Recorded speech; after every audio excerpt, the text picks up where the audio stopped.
Oh, I think they're doing a great job. A lot of them are. Good afternoon, Dwayne. How are you? Not too bad, sir. Ladies and gentlemen, Radio Cayman's Talk Today with Sterling Dwayne Ebanks. But I do have some questions. there are more questions than answers. Radio Cayman's Talk Today. If you're ready to talk, we're willing to listen. Well, I really enjoy this program today. Cayman Islands' foremost listeners participation program. May God bless every person.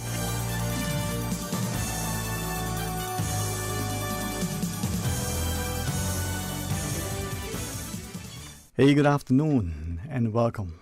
What another terrific day as we get a chance to have a very special Sierra Retro Talk Today presentation.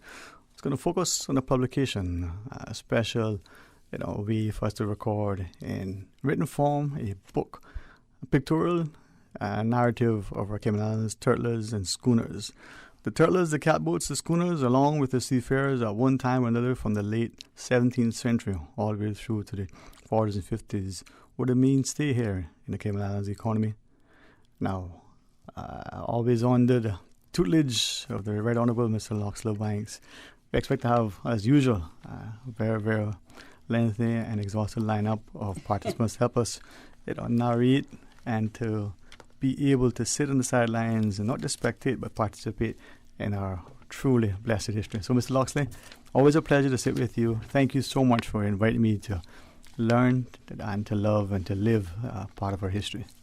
Well, that participation part, that is the core of the process, getting participation. And just a side note here, those of you that actually may be tuned in on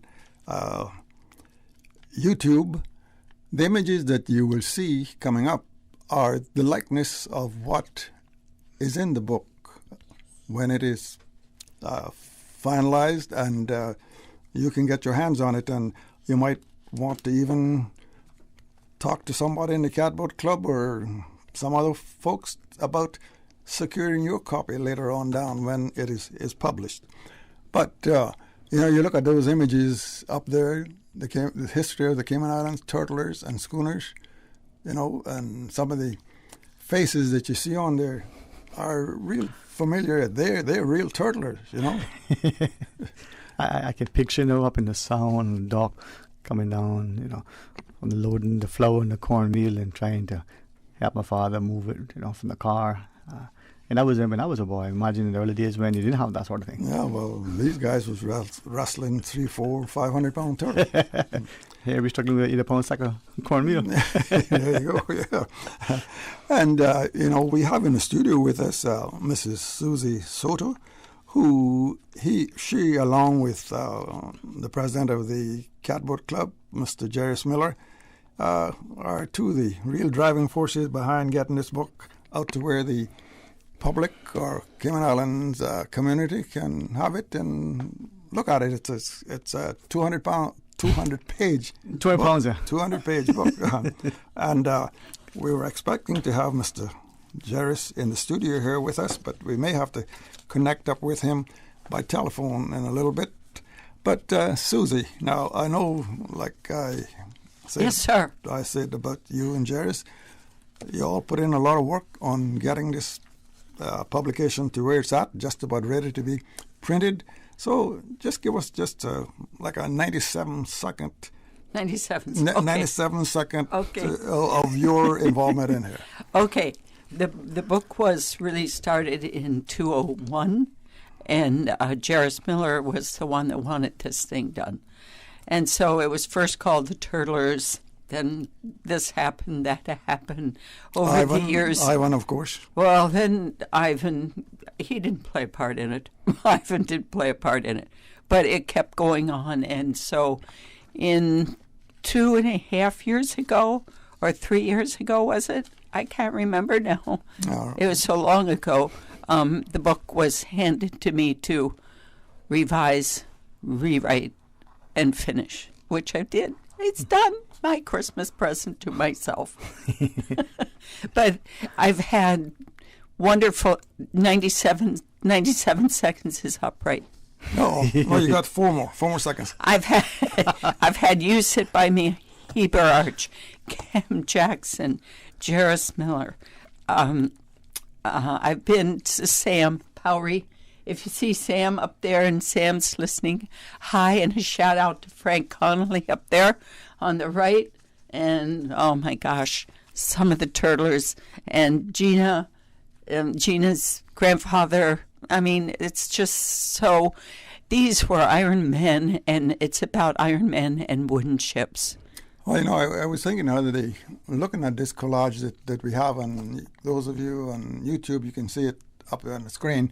That is only just a minute number of the turtlers and oddly enough, there's still quite a number of them still around. I mean, you have to really go back into your hard drive between your ears and see if you can, think about it. But there's a lot of them still around, and a lot of them are sort of reluctant to really talk about it. But, we got some of them in this book, and you folks listening out there in the audience, in the listening community, make sure that you get a hold of this book when it comes on the market. And I believe, Sue, you say we have Mr. Jairus on the line. And Jairus? Hi, Loxley. Hi, Susan. Hi, Jairus. Afternoon, sir. Yeah, I'm not sure whether you have been able to listen to when we got started, but can you just give us can you just give us just a little bit of your remembrance, your historical data on getting this book to the position that it's at? I want to start off by thanking Susan for all she did to get this close to the finish line as we have it at the moment. There's a lot of people that I got to thank, so I won't call it a name now, but I hope to list them in the book before they come out. But this started, I was actually looking back at some of my notes, some 26 years ago, gathering information from people that I knew, handwritten notes, etc. And then we formed the CATBOATS Club in 98 and the Maritime Heritage in 2000. And one of the first things that we took on was to try and put the CATBOATS book together. And then we tried to follow it with the book on the schooners. And this book has taken over 20 years to get to where it is today, and I'm really proud of the fact that it is where it is today. As I said, I want to thank Susan for her perseverance and over the last 2 years in particular. It has been a long road. And I'm sure that there are people that where it was and that we may not have gotten in this book. We really tried to be as inclusive as possible. And the picture collages and stuff that are included in the book now, it's a good thing it didn't get done 20 years ago, because it would have been a pretty simple book 20 years ago. Today, we were really through working with the National Archives and stuff, and then we were able to expand the photographic sections in it. So, people will recognize people that they've known all their lives and stuff in the book. And as you said, some people are still around. A lot have passed on, but we owe all those people a lot. So I'm really glad that we've gotten to where we are today. And we should be. COVID is really slowing us down tremendously, and we should be launching early next year, and trying to have the book out of the market. Well, are you going to be able to stay with us for a while on the telephone?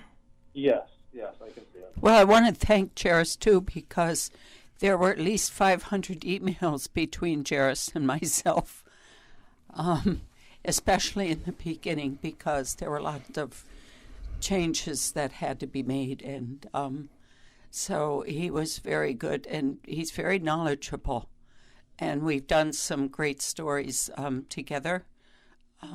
From one I'm particularly excited about is the one from 1912, if he wants to speak about his great uncle. One of my favorite stories. that was Donald Chisholm. Yes. Who was obviously in the end wrongly imprisoned in Cuba because he smuggled out a letter, a handwritten letter to King George of England that actually got him and all the Caymanians that were imprisoned in Cuba at the time. Falsely imprisoned in Cuba at the time. And this is 1912. This wasn't like Fidel Castro. I think it was long before Fidel Castro. Got them all released, and I came across this handwritten letter, a copy of the actual handwritten letter. So Cayman has a really rich maritime history, and when you start looking into it, it's fascinating. It really is. And there's so much that you learn that you just can't even get into a book. You want to keep this book has grown and grown and grown. Because there's always something good that you could add. You can always add something, about the exploits of the seamen and the turtlers, that really brought this island along when we were just mosquitoes. Well, Jerry, we'll just have to pass this on down the line, like we pass it to maybe your son NJ, who's really into this stuff, and down the line, and they'll have to keep adding to it. Yeah, and they'd have a keen interest in, I'm really proud of what he does, to preserve our history, and working with the shipping, the government shipping register, sort of fits into to help them with research and stuff like that. So we need, and I want to send this out there to any young people or any parents that have young people that are interested in this sort of stuff. We have the Glenn Bush Memorial Scholarship where we actually send people off to learn wooden boat building, etc. And so we want to get all the young people that want to be involved in this.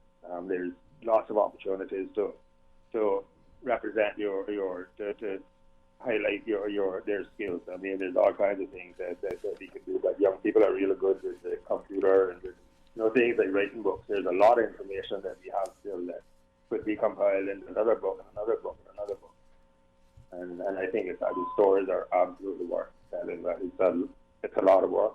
It's expensive, and let me take 2 seconds. I won't call anybody by name, but we've had tremendous cooperative assistance from the cooperative citizenship in Cayman that has brought this book along. 20 years is a long time for someone to work with you and work at something with you, and a lot of people have contributed along the way, and we're hoping that government will take us to the finish line on this. So meet with the Honorable Governor Bush and shortly and discuss the way to publication, and I'm really optimistic about that because the government has shown very keen interest in what we're doing. So I'm pleased about the whole thing. So. Well, it's a very important document over the turtlers and the schooners and the shipbuilding, which was really the mainstay of the Cayman Islands economy for a long time. I guess starting in the late 1700s up through the probably mid to late 50s. I would like to see it in the education department because the young people here need to know what these iron men did and what is in their veins running through their blood and their ancestry and their heritage, because it's not give up. It's what caused these men to become turtlers. I would start crying if I went through some of the stories, but the extreme determination to support their families and their loved ones, and was unbelievable what they went through. People have no idea, and they need to read this book. And these young people need to read it and see what determination and going forward with what, building your life and being good men. Those were good, solid men. I see 2 of them sitting here today that were made from this hard work.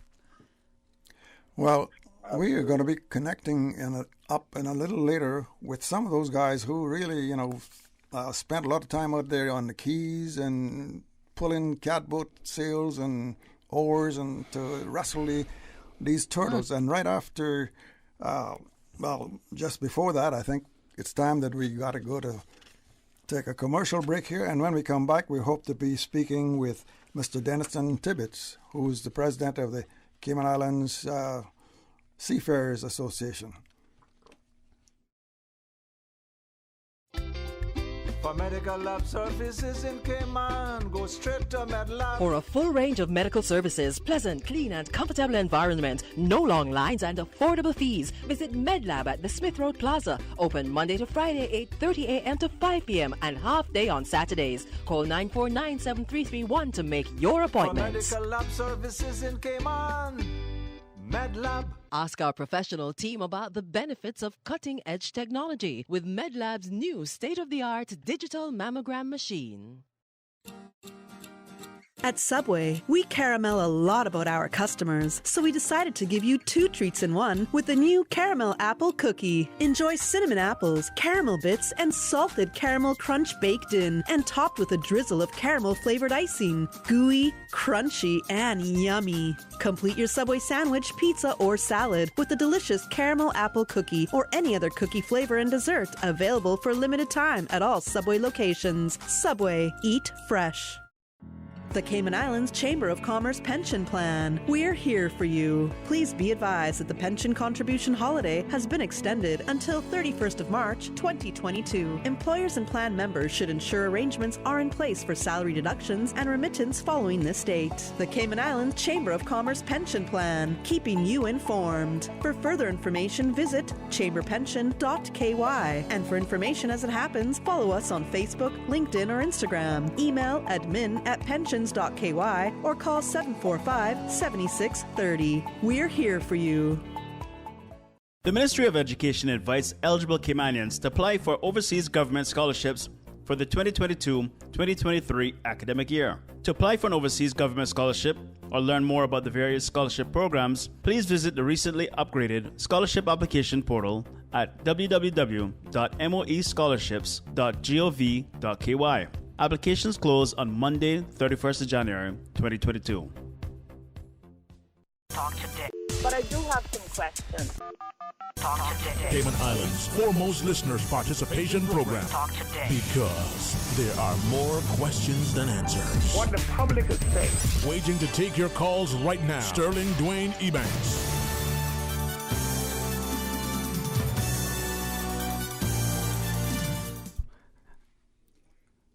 And we're back, and we have the president of the Cayman Islands Seafarers Association, Mr. Denniston Tibbetts, online. And Denny, glad to have you participating a little bit here in the program.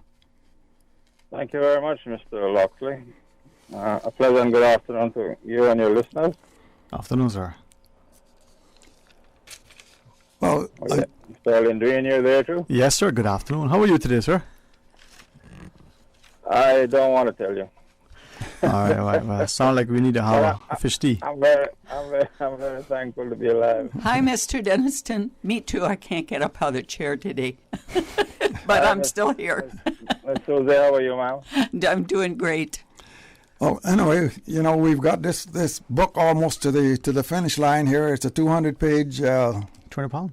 300 plus. 300. 300 plus. 300 plus. And about 200 pictures. Pictures. Yeah. When it started out, we had 50 pictures. And it is like, I couldn't pick that up. Yeah. The turtlers and the schooners, and of course there's still quite a number of those same turtlers that this book is all about, who are members of your association. Yes, I was a little bit perturbed when Miss Susie called to say that the 7th and the 21st were canceled, but I'm happy to know that, and I have to say congratulations to the Catboat Club and Miss Susie and all the rest of you guys for bringing this to fruition after all these years. And I look forward to reading the whole thing, because it depicts what has happened before and what. Well, we don't have any turtlers anymore, but we certainly have seafarers. So hopefully it'll enlighten the whole Cayman Islands of what the turtles and seafarers did back in the day. Jairus, you would like to jump in there and say anything? Yeah, and particularly to, and thank you very much, Tennyson. We I don't know if you remember back when there was formed originally, but the original Cayman Catboat Club was formed under the auspices of the Seamen's Association, and then we formed the Maritime Heritage Foundation. But there was a mention that we want to have the books in the school. This is one of the reasons. One of the reasons it's taken so long, and one of the reasons that I've insisted that when the book is published, I want the book to be paid for, because we want to give the schools free books. Be able to put them in all the schools, so that the kids' school libraries, libraries and stuff. We want to be able to take them around, and give them to them for free. We will be selling the book, to the public, but the schools and stuff, it's been a big objective to make it free to the schools. So copies going to schools will be free. Yeah, well, it's an important part of our history, as we said before. The turtlers, as they and the seafarers, they were the mainstay of the Cayman Islands economy for a long time. Dan? Yeah, yes, sir. You know what? I want the kids to really look at it, because we still have, as Susan mentioned, some turtlers that are still alive. And I got Mr. McLaurin Anglin that works for me down here. He's went to sea to look hunt turtles when he was like 14 years old. And Mr. Mike, I won't say his age, but he's well past retirement age, and he is still working with turtles.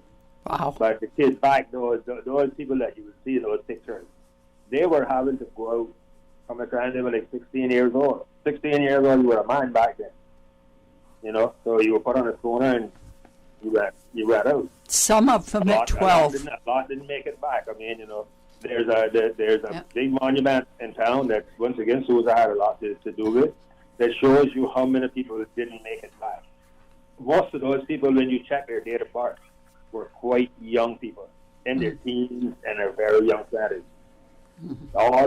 Most of those names that you see out there by the courthouse.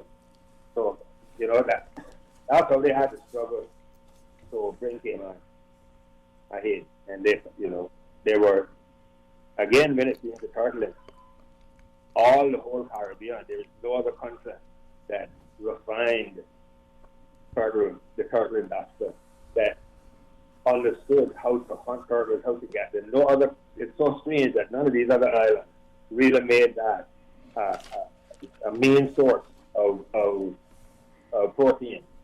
But Cayman did it, and we ranged far and wide, and we exported when we did it all over the world.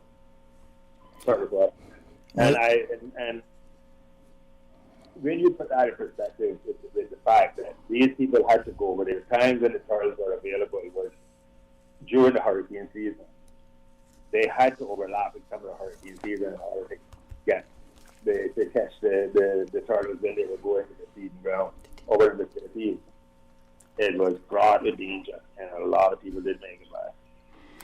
Yeah, well, you mentioned the word protein. Those old sailors back, even before the middle of the 17th century, the pirates, that's what they looked for to keep them going. The turtle meat at sea. And Jairus, there were, to go back to the tradition monument, there were 477 Caymanians, and all their names are listed, and all the schooners. There's one devoted to the schooners, and I think the first one was Captain Smiley Connolly from East End. Hi there, Frank. I'm still pushing on East End.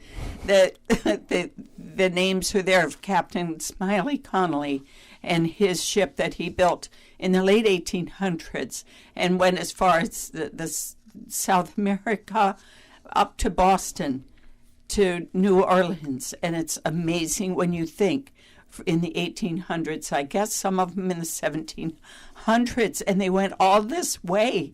And that story is a book is written about it called The Sea Captain's Wife. And if you want to read a beautiful story, it's unbelievable. Frankie Flowers needs to make a movie of it because that story is beautiful. Okay, well, we got to move along. Danny, Mr. Tibbetts, you got anything else you'd like to say before we... Well, I think I heard Jerry's...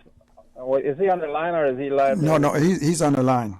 Yeah, I'm sorry, on the line. Well, I heard... Hello, Jerry. I think you were talking about Mr. Mark down at the Turtle Farm. Exactly, yeah. Well, let me tell you, my friend, it's so ironic that Mr. Loxley took me out of the line to go up to Mr. Mark to get my turtle meat for today. So I'll have to tell him that his name was on the radio. You can tell him I just let me get. He was supposed to be on. He was supposed to be on, but he's so dedicated to his work. Yeah. And I spoke to him just a while ago. Okay, that's why he's not even on. So. All right. It's just ironic that I'm here, but and I was in the line, and the phone rang, and then I saw radio came on. I said, "Oh boy!" So I had to come back in the car and lose my spot. But I'm sure I can get back in there. I'd just like to say congrats to Miss Susie and you, Jerry, on this tremendous. I think it has taken 23 years to get to fruition. Yeah, but it has certainly been a pleasure for me to say thank you so much for the efforts, and I look forward, and my members look forward to reading the contents of the book and looking at all those wonderful pictures that I'm told are in there. So you all take care and God bless. Okay, and I apologize for taking you out of the line for your turtle, but I'm sure Mark will get you some. Jerry can fix them up. Well, actually, I'm on the list, so my name can't be deleted until I get what I ordered. Okay, all right. Thank you all so much, and have a good weekend. You too, pal. You too, sir. Thanks, Winston. Yeah. Bye-bye. And, we mentioned that we wanted to try to connect up with some of the gentlemen who, years ago wrestled these turtles, and one of them were Captain Ori, and I'm not sure whether we've got him on the line or not, but we wanted to see if we could connect up with him. I spoke with him last night, and he wanted to say something about it, but he's 97 plus now, but he still would like any time to go out there and, yeah, well, no, I think he likes to sort of tail off of Northwest Point out on the yellowtail grounds and catch a few yellowtails and ocean turbot. But, just as soon as we get him on the line, and there's some other ones that we want to connect up. Hopefully that we'll be able to connect up with Mr. Jarlow in East End before long. And we also got some excerpts that we pulled out of the programs that we did on Radio Cayman many years ago called CI Retros and the Maritime History of the Cayman Islands. And you'll hear quite a number of voices there.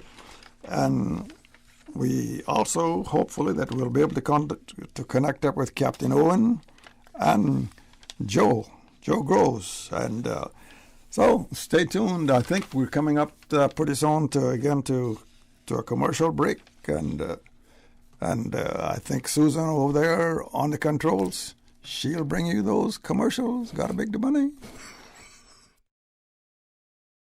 Savannah Pharmacy. Shop local and get a head start on your Christmas shopping. For ladies' handbags, clothes, shoes, fragrance, candles, and cosmetics with the newest Farmhouse Fresh line of skincare. For the gentlemen, clothes, shoes, fragrances, gift sets, and toys and games for the kids. Savannah Pharmacy provides you with more than just prescriptions. Remember, they are always just around the corner with everything your family needs. And convenient opening hours, including Sundays and holidays. Savannah Pharmacy. For more information, call 946-3336. A friendly holiday reminder. You can WhatsApp your Savannah Pharmacy prescription to 929-5045. That's 929-5045.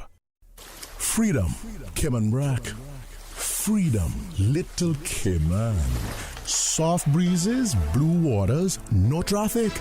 Unwind and rejuvenate your mind, body, and soul. Sister Island Staycations, a taste of freedom. Discover all that our sister islands have to offer. CUC reminds you to always be aware of power lines. Electricity can be very dangerous. It cannot be seen, but it can be lethal. Do not loosen or come into contact with the guy wires or guy rods at the base of poles. These guy wires and rods are marked with a yellow plastic covering. Damage to these wires and rods can result in service interruptions or injuries to the public. Safety first at CUC. The technology sector is forecast to be one of the fastest growing industries in the next decade, with more jobs available than skilled people to fill them. Enterprise Cayman is helping to fill this void and grow the next generation of Caymanian innovators, giving young people access to high-quality learning experiences with the opportunity to pursue careers in technology and innovation sectors. Learn to code, how product development works, enter professional competitions, access high-tech resources, network with special economic zone industry professionals, and much, much more. Visit enterprisecayman.ky to find out more. Brought to you by Cayman Enterprise City. Talk today. But I do have some questions. Talk today. Cayman Islands' foremost listeners' participation program. Talk today. Because there are more questions than answers. What the public is saying. Waging to take your calls right now. Sterling Dwayne Ebanks.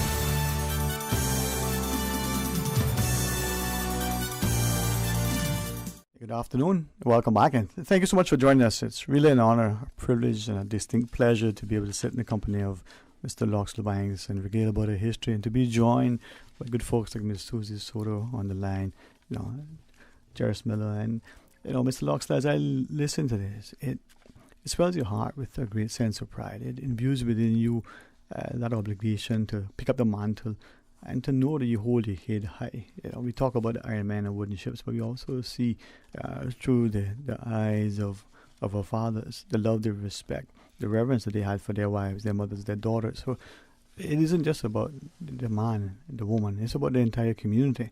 And this publication is going to give us not just a pictorial sort of presentation, but a true historical account of who we are, the metal that has been in us. That brought us to where we're at. And as we mentioned, we were trying to connect up with Captain Ori. I spoke with him last night, and he's 97 years old now, and he's, as I said, he's still fairly active, but he spent a lot of time out there on Miskitiki. Of course, he sailed the big ships, he sailed the schooners, he sailed the catboats, and a lot of experience. And he actually related to me an incident, I guess, or an occasion where he got caught in a freak storm. I think him and the late Olin Smith, and I forget who the other one was at.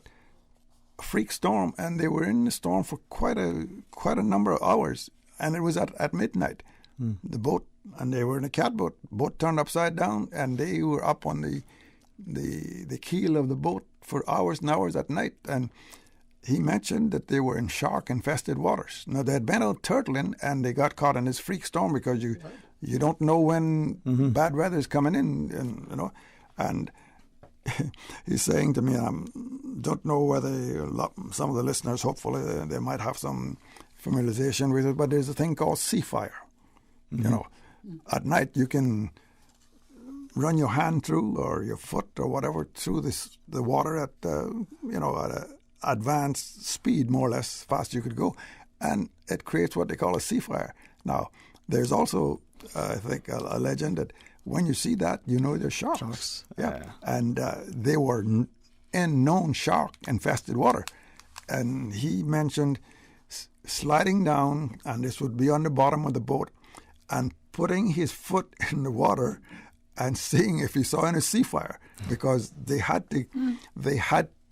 to get in the water and turn the boat over to where they could free it out and get back in it. And this was after the weather had sort of calmed down a bit. But this is just an instant of some of these what these fellers, these turtlers, went through. But, and Susie. Well, to mention what Andrew Powery went Well, through. yes, and that's a whole big story. That's a whole long story, yeah. but I mean, he was in the water for at least 3 days. Yes. He walked. 3 days. He walked. 3 days. He walked the reef. And Jairus, you still there? You want to pipe in anything here? Yeah, I'm still here. I'm always talking here. No, there more times than almost more times than not. If you're going 500, 800 miles away from home, you're going to find bad weather. And these people are in the worst time of the year. I mean, during hurricane season. And they would notice that the hurricane is coming. They could read the sky. They could tell all this, but there's nothing you can do. You're in the middle of the mosquito keys down there, and you're in catboats, and you're living in a little shack out on the thing. There's nothing you can do. There's no place to main land is too far away to run to, and nothing you can do. But buckle down really tight and see it through. You know what I mean? These people were amazing people, and then go through that this year and next year, get on the schooner with the catboat and go back again. These people were amazing people. No, they were true grit. And they had faith. They had faith. They had to have faith to get them through. I don't know how they did, but they had to do a lot of praying. Well, you know, now that you bring that in. And let me tell you something. Anybody that's out there in a storm, yes. I'd say, you find faith, okay? I've been out there, okay? You do a lot of praying. Well, yeah, that was a big. That was who you are or how sinful you are, okay? You get out there, and all you got is you and God. You talk to God a lot. Yeah.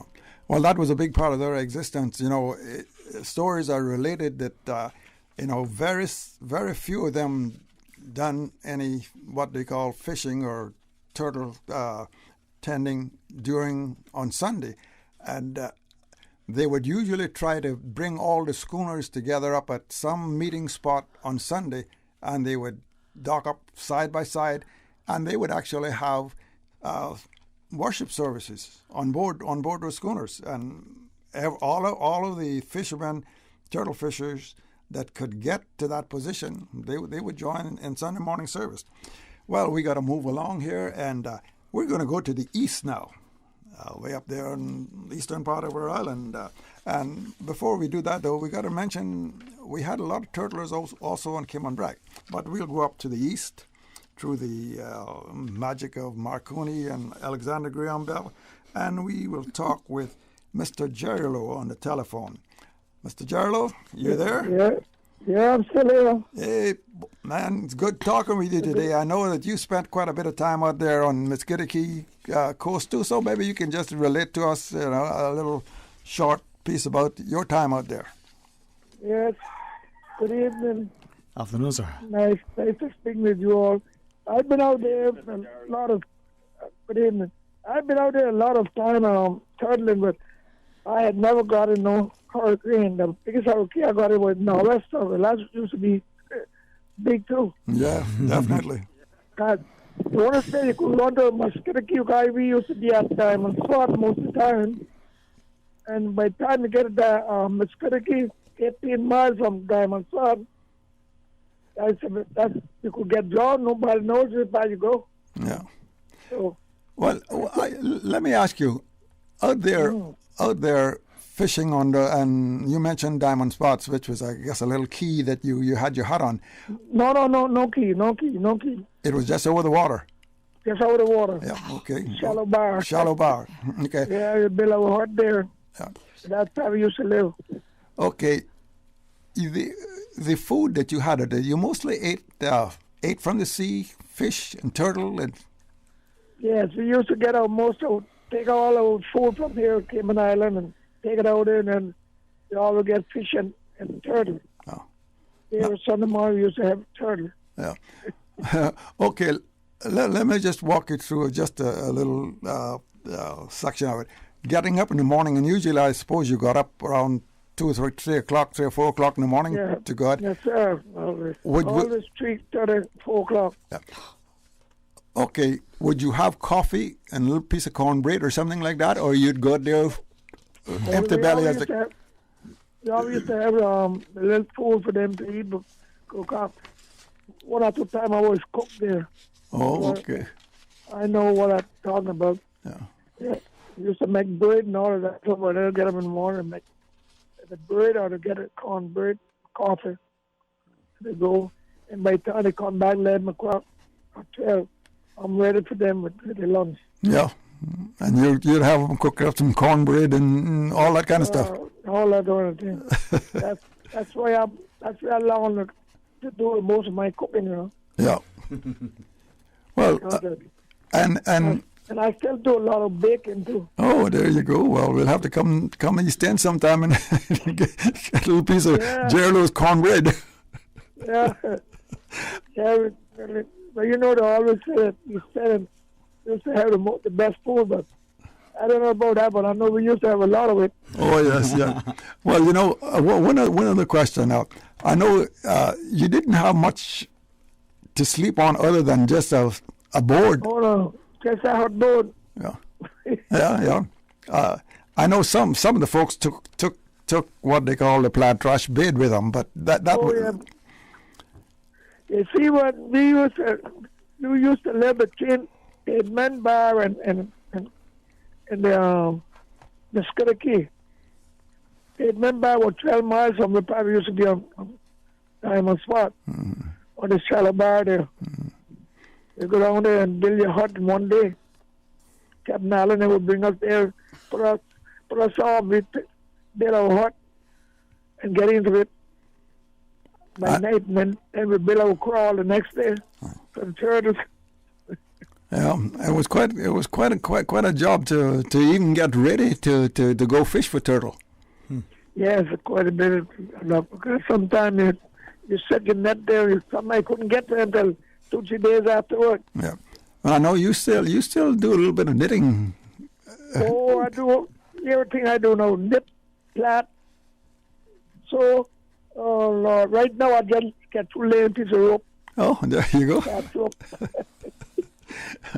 Well, Jerry, you know, it was really great talking with you, and someday, hopefully, in not too distant future, when we're over this COVID situation, that maybe we can get you in the studio here and really do a comprehensive piece with you about your turtling days out there on the Muscogee coast. Yes, turtling days was.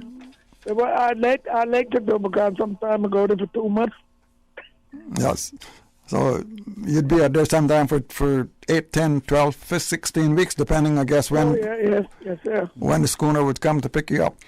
Pick us up. Yeah. Well, Jerry, again. Sometimes it would take about 5-6 days to get home. Another time it would take 3 days. Yes, depending on the wind. The weather, yes. Yeah. Well, Jerry, thanks for talking with us today, and we'll stay in contact and we'll connect up again. We're coming up on news time now, so have a good day. And okay, you too, sir. God bless, sir. Thank you. You are listening to Radio Cayman, the voice of the Cayman Islands. Today's biggest news. Radio Cayman, your voice, your choice. Local, regional, international. This is Headlines from Radio Cayman's newsroom. Today's biggest news. With your latest headlines, I'm Felicia Rankin-Solins. Over 90 commercial farmers across Grand Cayman have so far received payment of $1.7 million from the Ministry of Agriculture under the Tropical Storm Grace Farmers Assistance Project. To date, the Ministry of Agriculture has received 123 applications under the project. A total of 122 assessments of the farms have been completed, with 106 applications approved for payment. In international news, scientists believe they have found the trigger that leads to extremely rare blood clots after the Oxford-AstraZeneca COVID vaccine.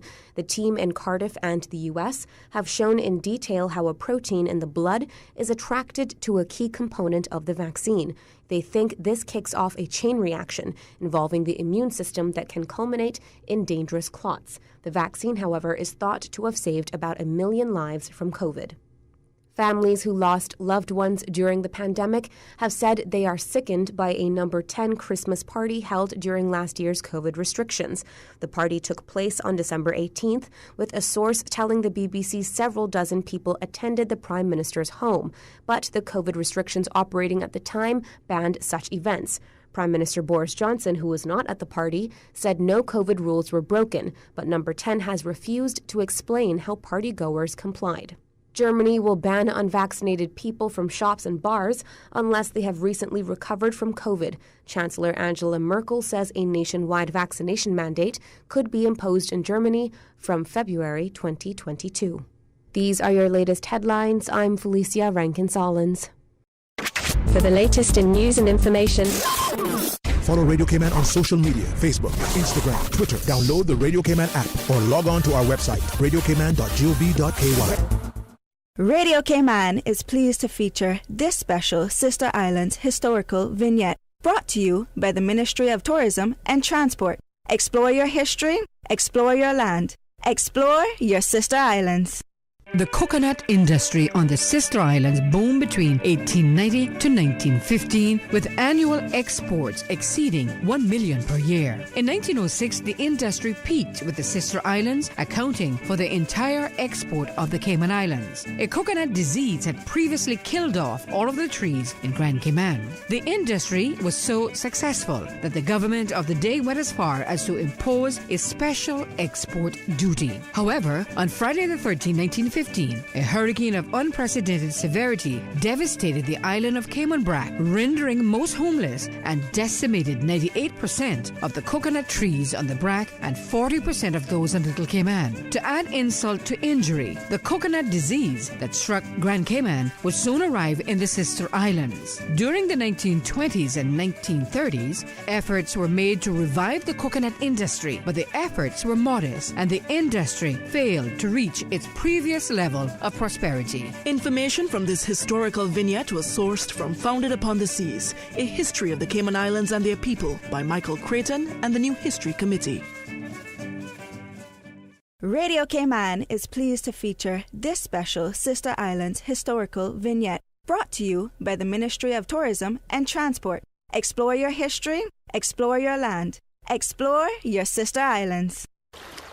Wouldn't it have been grand if you had purchased land 30 years ago? It may not be 2020, but a perfect vision has never been more clear. Cayman Brac and Little Cayman, poised for growth with an eye on the future.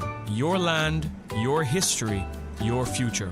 Discover all that our sister islands have to offer.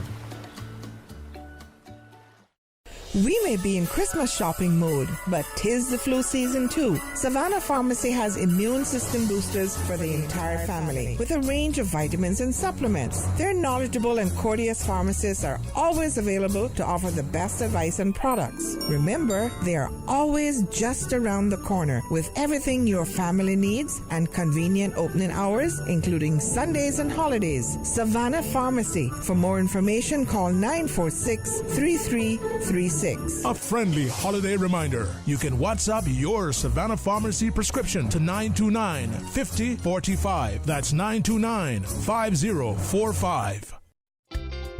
For medical lab services in Cayman, go straight to MedLab. For a full range of medical services, pleasant, clean and comfortable environment, no long lines and affordable fees, visit MedLab at the Smith Road Plaza. Open Monday to Friday, 8:30 a.m. to 5 p.m. and half day on Saturdays. Call 949-7331 to make your appointment. For medical lab services in Cayman, MedLab. Ask our professional team about the benefits of cutting-edge technology with MedLab's new state-of-the-art digital mammogram machine.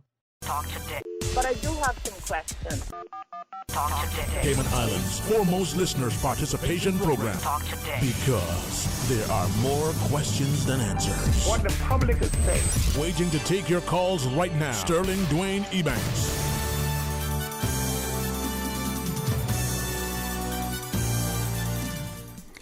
Okay, and we're back, and we've finally got Captain Ori on the line. Captain, hello. Hello. Hello. How are you doing today? Good. Good. Well, we're glad that you could speak with us for a little short time here. We know that you spent a lot of time out there on the Muscogee coast. Now, I know you sailed on, I guess, probably all of the schooners that was in the turtling trade. The Goldfield, the Adams. I think you spent a lot of time on Adams. You want Adams? Yes, I've been a couple of times on the Adams. And the Goldfield? And the Goldfield? On the Goldfield, of what? Goldfield was my real vessel that I sailed on the Goldfield quite a while. Yeah, well, you might remember Captain Reginald's son Loxley. I actually spoke with him just last night, I believe, down in Port Arthur, and he said to tell you hello because I think he sailed with you on the Goldfield. Yes. Yeah. Well, I sailed on everything that was built in Grand Cayman. Yep. And not only did you sail on the schooners, but I know you went out to sea on the big ships, on the big tankers and the freighters also. Yes, sir. Yeah.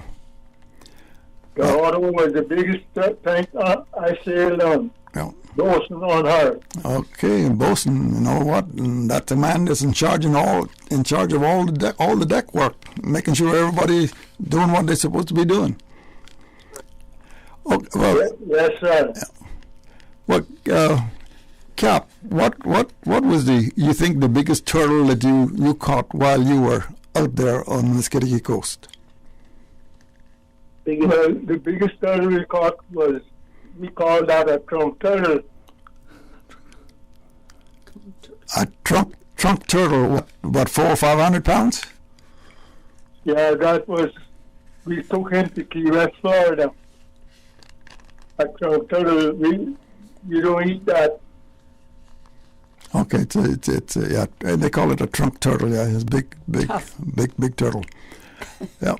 Now, you mentioned Key West, and in Key West, you would take the turtles in there, and they had a crawl there that you'd take the turtles from the boat, Adams more or less, or the Wilson, and put them in I guess they called it the Thompson crawl.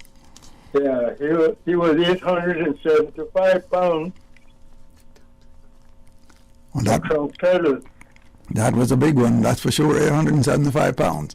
Yeah. And when you caught these turtles in the net, you would have to more or less wrestle them out of the net into the catboats and restrict their fins so that they wouldn't slap you to death. Yeah. Well, Cap, I know you guys really had a big job, turtling and trying to make a living for your family, and it's great that we could have you participate in a little bit of this historical program today on turtlers and schooners, and I will be connecting up with you later. And thank you for coming on and talking with us. The natural turtle you catch would be about 560 pounds. Okay, yeah. So and that's quite a job to wrestle them out of the net, because first you have to clear them out of the net. They're all tangled up in the net, and you can't bring them in the catboat in the net. You have to get them out of the net first, and then wrestle them over the side of the boat. Right. Yeah. That's right. Yeah. Okay, Cap. Well, as I said, nice talking with you. We got a lot of other people coming on, and we'll be connecting up with you before long again. So thanks for coming on. That's right. Okay. Thanks, sir. Yeah. Thank you. Okay. All right. And, he's 97 years old, Yeah. Like you said, he'd be glad to go fishing now, eh? Yeah. Well, he got door up by the shoulder and pull a couple of oars. push it off. I'll tell you how, that would be good, huh? Oh, man. It's unreal. Yeah. It's unbelievable. Yeah. It's unbelievable. What these guys did, and to make a living, I had wonderful. You can pop in there, I had wonderful visits with Sam Abel Bowery. wonderful visits with him, and he speaks so well. He's amazing. Oh yes, well, all those guys, you know, they were very humble. Yeah, humble, very humble. Humble people. Very humble, kind, generous, loving. And they didn't want to boast about any of their, you know, real men. Yeah, they took it in stride, and the old people just swallowed it and real kind men. Yeah. I don't know if you can hear me. Yeah, go ahead. Yeah. Yeah. It kind of, Mr. Gerald really passed over something really quickly there that it, you know, when I started talking about being in storms and stuff, you know what he said? He had never been in a storm, but he had been in the Northwest. In the Northwest, I come to we shut down Georgetown. That was like nothing to him. Right, well. That's the kind of strong men that we were put that was out there. I mean, at Northwest, that was nothing. And the other point I want to make is, we always talk about the schooners, but the schooners never ever caught turtles.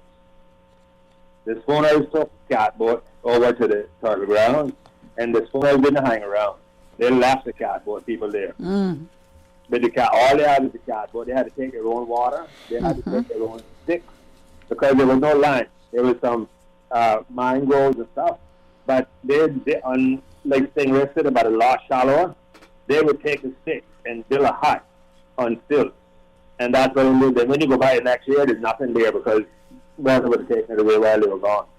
But the schooner never ever caught turtles, and they didn't stay over there like a safety net. They had no safety net over there. You know, they were just over there by themselves in catboat, living, you know, completely out in the sea. And as he said, that's 12 miles away from the main line. The place he named was the only town on the main line, and that was 12 miles away. So you get caught in a storm, that was no help there. Yeah, well, a lot of them were probably farther away than what he mentioned, but you know, they had to be iron men. You know, the old saying, "Iron men, wooden ships." Well, you know, Mr. Gerald, like I said, Northwest. I've been out to Northwest. It is rough out there in the Northwest. You know, for him, I say, I ain't been in no storm, I've been in the plan Northwest. You know, that's how these people were. Yes, that was just an everyday occurrence. I've been out once in my life, you know, and they did so much. It was like, well, we've been in Northwest, and that's all. Those people were different people altogether. Well, a Northwester can almost be as, you know, as furious as a storm, as any storm, a hurricane. In the open ocean, it is just as bad in the open ocean. Yes, you know, right. You see why it does Georgetown, where it's getting slowed down by the shells. Right. You know, and those people were just incredible people, man. I mean, and to go there and live in a catboat, live away from everybody. I mean, no doctors, no nothing, no anything like that. You know, and like you said, sometimes it's 2 months, sometimes it's 4 months. If the schooner would come like every 2 months to pick up what turtles they had over there to cross and take them up to Tampa and Key West, and then they would get, well, they would sometimes take them all the way up to Boston. No. And interesting aside, I went to the America's Cup Museum in Newport, Rhode Island, and the menu for the 1932 America's Cup. The soup was Cayman Island turtle soup.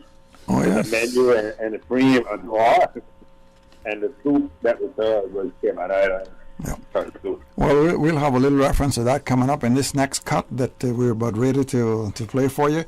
And this is an excerpt from a program that we did on the Cayman Islands Maritime Heritage on our CI Retro series. And you'll hear on this, I think, Captain Paul and actually Mr. Hartman DeCosta and Buddy Wood and Consuelo talking briefly about, you know, turtling. So, Sue, I'm sure you can punch that up right now. On the at the Mosquito Keys, turtling, wrestling the 400-pound turtles? No, really, I didn't have any knowledge of that whatsoever. In fact, people from Savannah wasn't turtlers. We did a farming to keep the turtles. The food were turtles when they got home. Buddy, did you ever? No, I never did go turtling. I never went out to the Mosquito Keys to turtle at all. But we caught a lot of fish, and we used to go to when they're coming up in the turtle season, when they come up to lay. We would always go along the beach in the night and walk the beach and turn a couple of turtles and get some eggs and get some turtle too, because it was real plentiful on our beach. Sometimes so one year you would have like 8 and 10 turtles come up, and then those people will tell us what time to go, and so you know according to the moon what time that turtle is going to come up. And if she come up and you miss her, some of the days after that she'll come back again, and they'll always return to the same place every year. So we didn't used to catch much of them, because it was other, better turtle to meet and to eat than the ones that was full with eggs and stuff. So it was more after the eggs than anything else. But I didn't do any turtling myself at all. Yeah. Well, to think of that's really where our maritime heritage began, turtling, and to think that someone or people would have the audacity to say, let's get rid of the turtle, It's really, really amazing. So hopefully that those that have those kind of ideas will put them in the back of their head. This is a good time if you would allow me to say this, because that's our heritage turtle. All the time I can remember, and a long time more. Well, what I'm thinking, since it's prohibited now, and we got a turtle farm, we're raising turtles here, why can't we not take some of the juveniles and exchange them for some of the mature ones? You wouldn't be depleting any of it. You would just be exchanging them and catch the he's that don't breed. I believe that's an exchange. Just raise these to 40, 50 pounds that they could handle themselves. Take them out there and let them go, because I am sure the turtle is out there by the thousands now, because the fishing ground hasn't extended and they're eating all their food, the grass there. Well, that's what I think you hear it say, that out around the coast, the Nicaraguan coast out there, Mosquito Key coast, that they're crawling over one another. I guess similar to what it was when Columbus first came by here in 1503. It's 30 years or more since anybody fished out there, so they got to be there by the thousands. Loxley, if I could just lay my bit of claim to turtling, while I didn't go myself, my great-grandfather, the late Richard Bush, not only built 4 sailing vessels, but sailed them himself to the Mosquito Keys to catch turtle. That's right. I refer to him as Uncle Dick. He built them, he rigged them, he sailed them. He was an industrial old man. Well, that was just a shortcut from, as I said before, SCI Retro's Maritime Heritage Program that we heard on Radio Cayman some, I guess, must be 10, 12, 13, 14 years back. And there's a lot of that kind of information that's buried in that series that we did here at Radio Cayman. And someday, somewhere along the line, somebody will have to take the initiative and to review all of those Maritime Heritage programs, because in total, it probably totals up maybe 50 or 60 hours. Yep. And there are many these kind of just basic information about turtling within those programs that can be excerpted as we did with that one. And I believe the old clock on the wall tells us that it's just about time for another commercial break, and right after that we're going to be talking with Captain Owen. You see how hard it's raining? Yeah, and I don't have time to fight traffic and get my lunch from Subway. I have so much work to do. Why don't you order Subway by using the Let's Eat or Bento app? Save time, stay dry, and get your sandwich fast. I never thought of that. Great idea. I'm going to order now. Order me a veggie pizza while you're at it. And a cookie platter for the office. Too busy at work or home? Is the rainy weather stopping you from dining out? Order your favorite Subway sandwich, wrap, or pizza through the Let's Eat or Bento app with fast and reliable delivery. Subway, eat fresh. For medical lab services in Cayman, go straight to MedLab. Blood test, x-ray, and mammogram, all of that is MedLab. Affordable fees and friendly service, a full professional team. MedLab is always comfortable, MedLab is always clean. For medical lab services in Cayman, MedLab. Call 949-7331 and ask about MedLab's new state-of-the-art digital mammogram machine. The technology sector is forecast to be one of the fastest growing industries in the next decade, with more jobs available than skilled people to fill them. Enterprise Cayman is helping to fill this void and grow the next generation of Caymanian innovators, giving young people access to high-quality learning experiences with the opportunity to pursue careers in technology and innovation sectors. Learn to code, how product development works, enter professional competitions, access high-tech resources, network with special economic zone industry professionals, and much, much more. Visit enterprisecayman.ky to find out more. Brought to you by Cayman Enterprise City. Kirk Freeport's $40,000 Christmas sweepstakes is back. Once again, simply spend $100 at your favorite Kirk Freeport store, and you could win one of 3 $5,000 cash prizes, one of 5 $1,000 cash prizes, and many other great prizes throughout December. All purchases of $100 before noon on Christmas Eve qualify for all remaining prize draws. And don't forget the annual Kirk Freeport Rolex watch prize draw for all entries, held on January 4th. Full details on kirkfreeport.com. Merry Christmas from everyone at Kirk Freeport. 20 years. Remember when Crew Road had no median and Linford Pearson was only 2 lanes? We do. When Dirty Reeds was down the street? We do. We have been there for the falls, the growth, and the rise. When your body and mind needed to change, Powerhouse Gym has been here. We've skated with you. Your first date, your daughter's first time on skates, your son's first strike. From football to squash, to karate and hockey, to bowling and concerts, and everything in between. For 20 years, so much has changed, some for the good and some not so much. Through it all, King Sports Center has been here for you, for Cayman. King Sports Center, celebrating 20 years as Cayman's home for fitness, recreation, and relaxation. It's big, it's hot, and it's sizzling. Take 25% off all fabrics at Super Stitch Fabrics. 3 days only. Thursday, December 2nd, Friday, December 3rd, and Saturday, December 4th. Fabric for dresses, fabric for skirts, fabric for blouses. Super Stitch even has fabric to cover your chairs and your what's it not. No, me what's it not. It's the biggest fabric clearance of the year, so don't miss it. 25% off all fabrics. Super Stitch, your one-stop household store at 39 Pasador Place, Smith Road, still offering the best prices in town. Call 949-2833 or go to superstitch.com.ky. Talk today. But I do have some questions. Talk today. Cayman Islands' foremost listeners' participation program. Talk today. Because there are more questions than answers. What the public is saying. Waiting to take your calls right now. Sterling Dwayne Ebanks.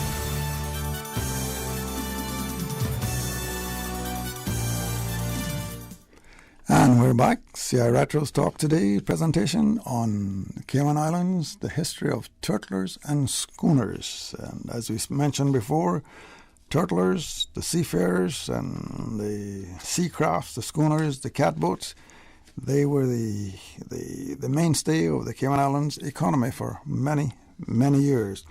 And someone who really knows a bit about that is Captain Owen Frankton. And I think we have him on the line. And, of course, Jairus, you're still there, I believe? Yes? I'm still here. Yeah, okay. Hello, Captain Owen. Hello. Cap, it's good. Yeah, good to have you on the line with us. And we know that you had a lot of experience out there on the Mesquite coast, on captains of the Jameson and various other, probably of the other boats that your family operated. Relate to us a little bit about that the experience that you gathered out there.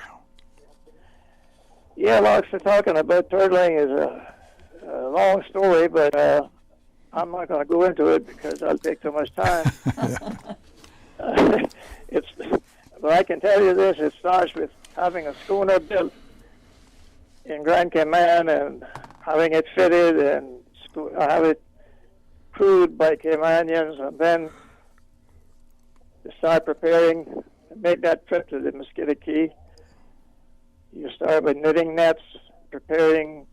Some men will go and cut stakes from building a hut, and the cook would be preparing his store list. So it's lengthy, and I wrote a book. I tried to concentrate on helping the younger guys understand, what it was that their fathers and grandfathers did to get these turtles. And like I say, I'm not going to get into that because I already had it written. But it was good that we had it, because I told someone some time ago, I said, it's a good thing we had the sea, because we didn't have anything on the land. We didn't have bauxite, and we didn't have this. We had tie rope, and we had logwoods and stuff like that. But the green turtle really was the stay of our economy. And it's interesting that of the hundreds of men that went out there, we didn't lose too many. I know about 3 or 4, and that's a record. But it's quite an experience. And once I can get my manuscript out of the corner, and I'll try to see if I can help these guys to understand how you go about catching these turtles. And then, of course, you bring them back to Cayman and send them on to Tampa and Key West. And those who went to Tampa usually went up to New York with the shark fins and shark hides. They went to Ocean Leather Corporation in Newark, New Jersey. The skins from the sharks were used for making leather. The fins were sent into New York to Chinatown for making shark fin soup. So all of that is part of the story, but I don't know if there's anything in particular that you wanted to ask me about. Well, yeah, I think, let's suppose you go into either Tampa or Key West with 50 turtle, 250, whatever. How did they give you, say, $5 a turtle, or you remember just what range that would fall in? The price of that turtle? Yeah. I don't know, because I wasn't into that. Oh, okay. And but they were put on a big trucks and sent up to New York. I can tell you that. And then, of course, in Key West, Thompson had a big crawl, and they had a big operation there. No two ways about it. They had a big vessel, the Adams, and well fitted, and she took a lot of turtle into Key West, that's for sure. Yeah, and especially when they got the Adams back from the U.S. Navy, because I think they confiscated the Adams when World War II came along and made a minesweeper out of her. Right. I think you might remember the day that she came back from Key West. I guess just about all the island was on the waterfront to see the Adams, and they had changed her quite around. She only had, I think, one mast, and then they had to almost refit the Adams again, right, to put her back in the turtle trade. Of course, this time they had a motor. She had a motor, GM, I believe they said. Right, yeah. That's right. Yeah, and that gave the Adams, I think, a little advantage out there on the Mesquite coast, or at least going back and forth between Mesquite and the various ports. But as I remember, I think Captain Ali said he didn't really want to use the engine out along the coast, and that was why they refitted the Adams with sails that they could sail up and down, going between their fishing spots, I believe. Yeah, and I heard you asking someone a while ago about I guess the old turtles that are left. Not too many of them, I don't think, but luckily when I was president of the Seafarers Association, I thought about getting a picture of the 4 oldest and latest ones I knew, and it was Van Dyke Bush from West Bay and Will Power from West Bay, Mr. Arturo Borden from East End, and Son we called him. He was also on the Adam. So I have a copy of that picture, which was never blown up and posted in the hall. I got thinking the other day that, that was really part of our history. these men going out there, and these were the key men that really knew how to catch turtle. Well, so I thought I would inject that. Well, Cap, the other day, recently, within the last couple of days, in looking at how we wanted to conduct this program and some of the input, I started going through the gentlemen that I know that was still alive, that went out there to sea, and you'd be surprised the number. And you mentioned Mr. Will Powery, and of course Mr. R.E., and then we got Mark down at the Turtle Farm, and Joe, who hopefully we're going to be able to have a few words with a little later. And there are more actually than we can really think, unless we sit down and really go through our mind and see who's still alive.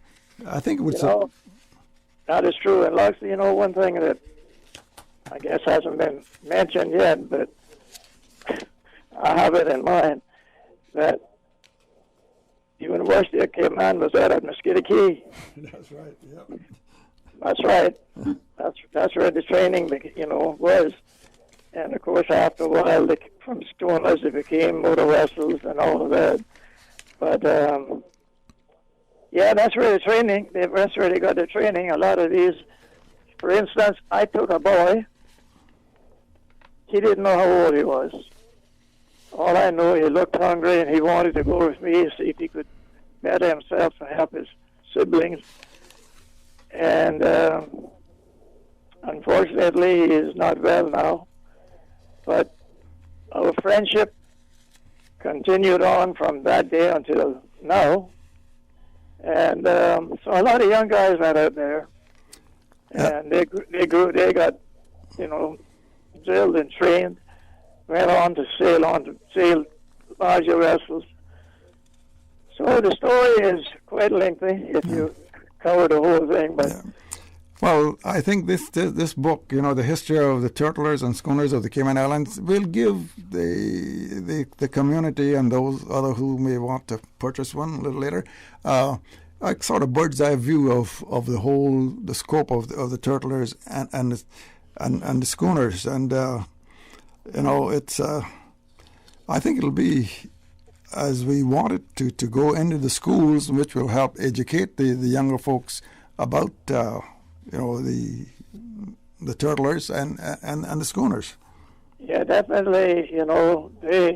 They hear about Mosquito Key. That's the only key you heard them talking about. That's the word they heard. If a vessel left here heading south, well, she's heading for Mosquito Key, and it might have been the Hobbies Keys they were heading to, but instead said of Mosquito Key. And so we had men based on keys, who were called rangers, and they caught sharks and turtle. So, like I say, it's quite a lengthy story to cover all the bases, but thank God we had turtles and sharks that we could reap something from and export, because we had nothing else.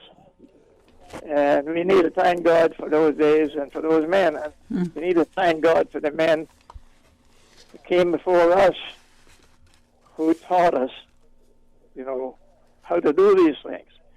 I mean, they had that down to a science, and it's a good thing we had them to teach us, because I don't know, you couldn't just run out there with a net and think, throw it over. Except Captain Owen Babadi used to go out and sound whether we just trap turtles, or trap hawks' bills. Yeah. Oh, Babadi.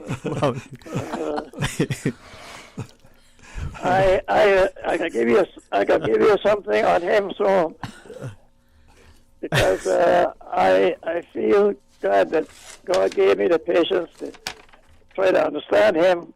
He had a language all his own. He never went to school. Yes. And to figure out all he was trying to make me understand took quite a bit.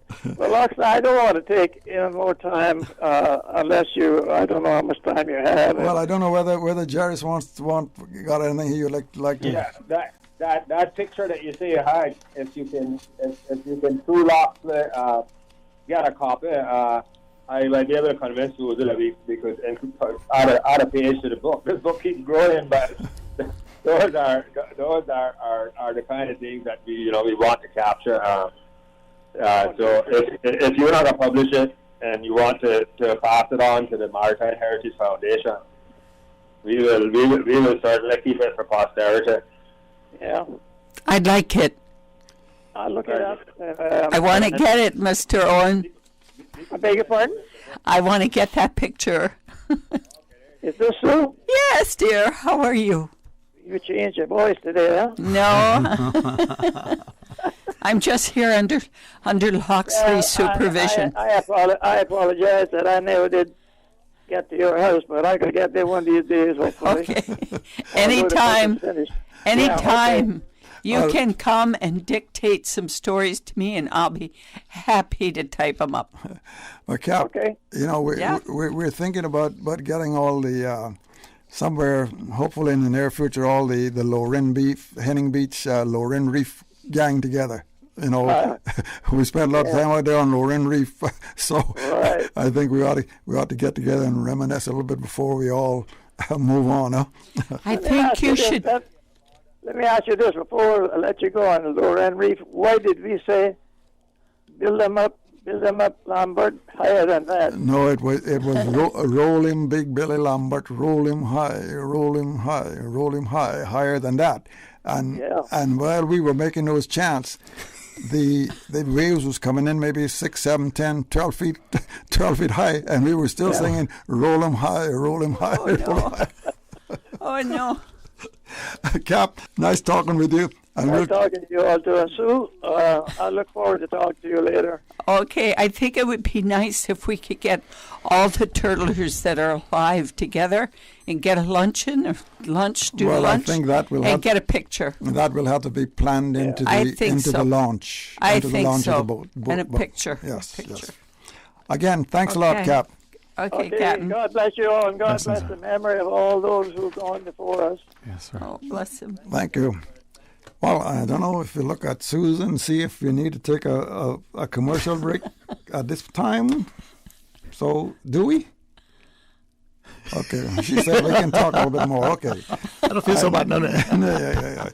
But, we're hoping to connect up with Joe Groves next because he's been he was one of those guys that spent a lot of time out there on the turtle grounds, and he sailed the big ships. I think he was from Musketaquid turtling days. He migrated up to the National Maritime Union and sailed all the big ships, tankers, coastwise and otherwise. I don't know if we got him on the line. No, not yet. But while Sue was trying to work on that, Jairus, you want to pipe in here with something? Yeah, it's just fascinating to talk to these people. I mean, so much. This is a problem, and it's not a problem. It was a blessing that I didn't publish the book 20 years ago when we had the first draft of this book. True. Because it keeps growing, and True. And I just want to say something to the public out there that I'm sure I still don't have everybody in the book, but we still want your story because we can write another book. Well, we can. Okay, we still want, if God forbid we miss, some of your family or whatever, we still want to get, because that's how this book got together. It just started by me talking to people that I knew, 25 years ago, and making notes here, making notes there, and then when we had Ross came along, we finally got a manuscript together, had it edited, basically ready to go. I'm glad that we didn't just go with it at the time. It's been a blessing being able to be much more inclusive. I mean, the photograph part of it is really something I think that more than anything else. I mean, yeah, people will read, they like to read, but there's a lot of history caught that is captured in the photographs that has been added to the book. So that's why I was telling him if we can get, we will publish it, because the photographs are not that accessible. The National Archives has done a great job of collecting and archiving stuff, but for the average man in the street, it is really not. It's difficult to access. It's not user friendly. It's very difficult. There's so much history that is in photographs and stuff that people will never ever see, because the process is, and the cost is high. The cost to buy these pictures back, it's high, and everybody who wants to do a book, we'd be lucky to get this picture from the safari time. If it isn't copyrighted already, we can get a picture that we can print for free. The pictures you see in this book didn't come that way. You have to, they're copyrighted, and as they should be, okay? I mean, I don't want to disparage the National Trust. They do an awesome job, because if it wasn't for them, you wouldn't know where to go to look for it. Doing the archive. But it's not easy to go and look for it and to get it. It's really not. So, everybody who has contributed out there, we want to just, really thank you all, for all you've done to make it happen. And the Maritime Heritage Foundation is proud of what we come out with. I want to thank Ivan Burgess. He gave us almost as many pictures as we got from the archives, and they were great photos. I commend us. Yeah.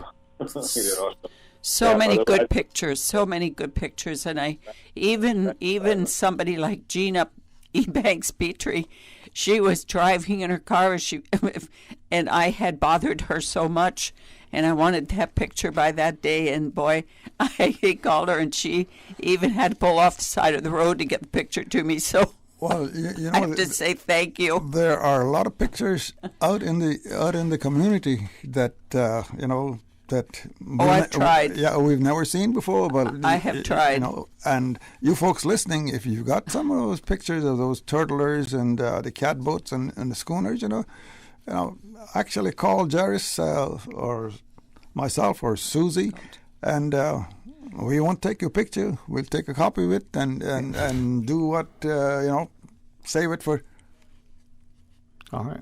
So you want to take a caller, Mr. Loxley? Yeah, briefly. Let's take the caller. All right. We'll go to our phones. Hey, good afternoon and welcome. Thanks for sharing with us.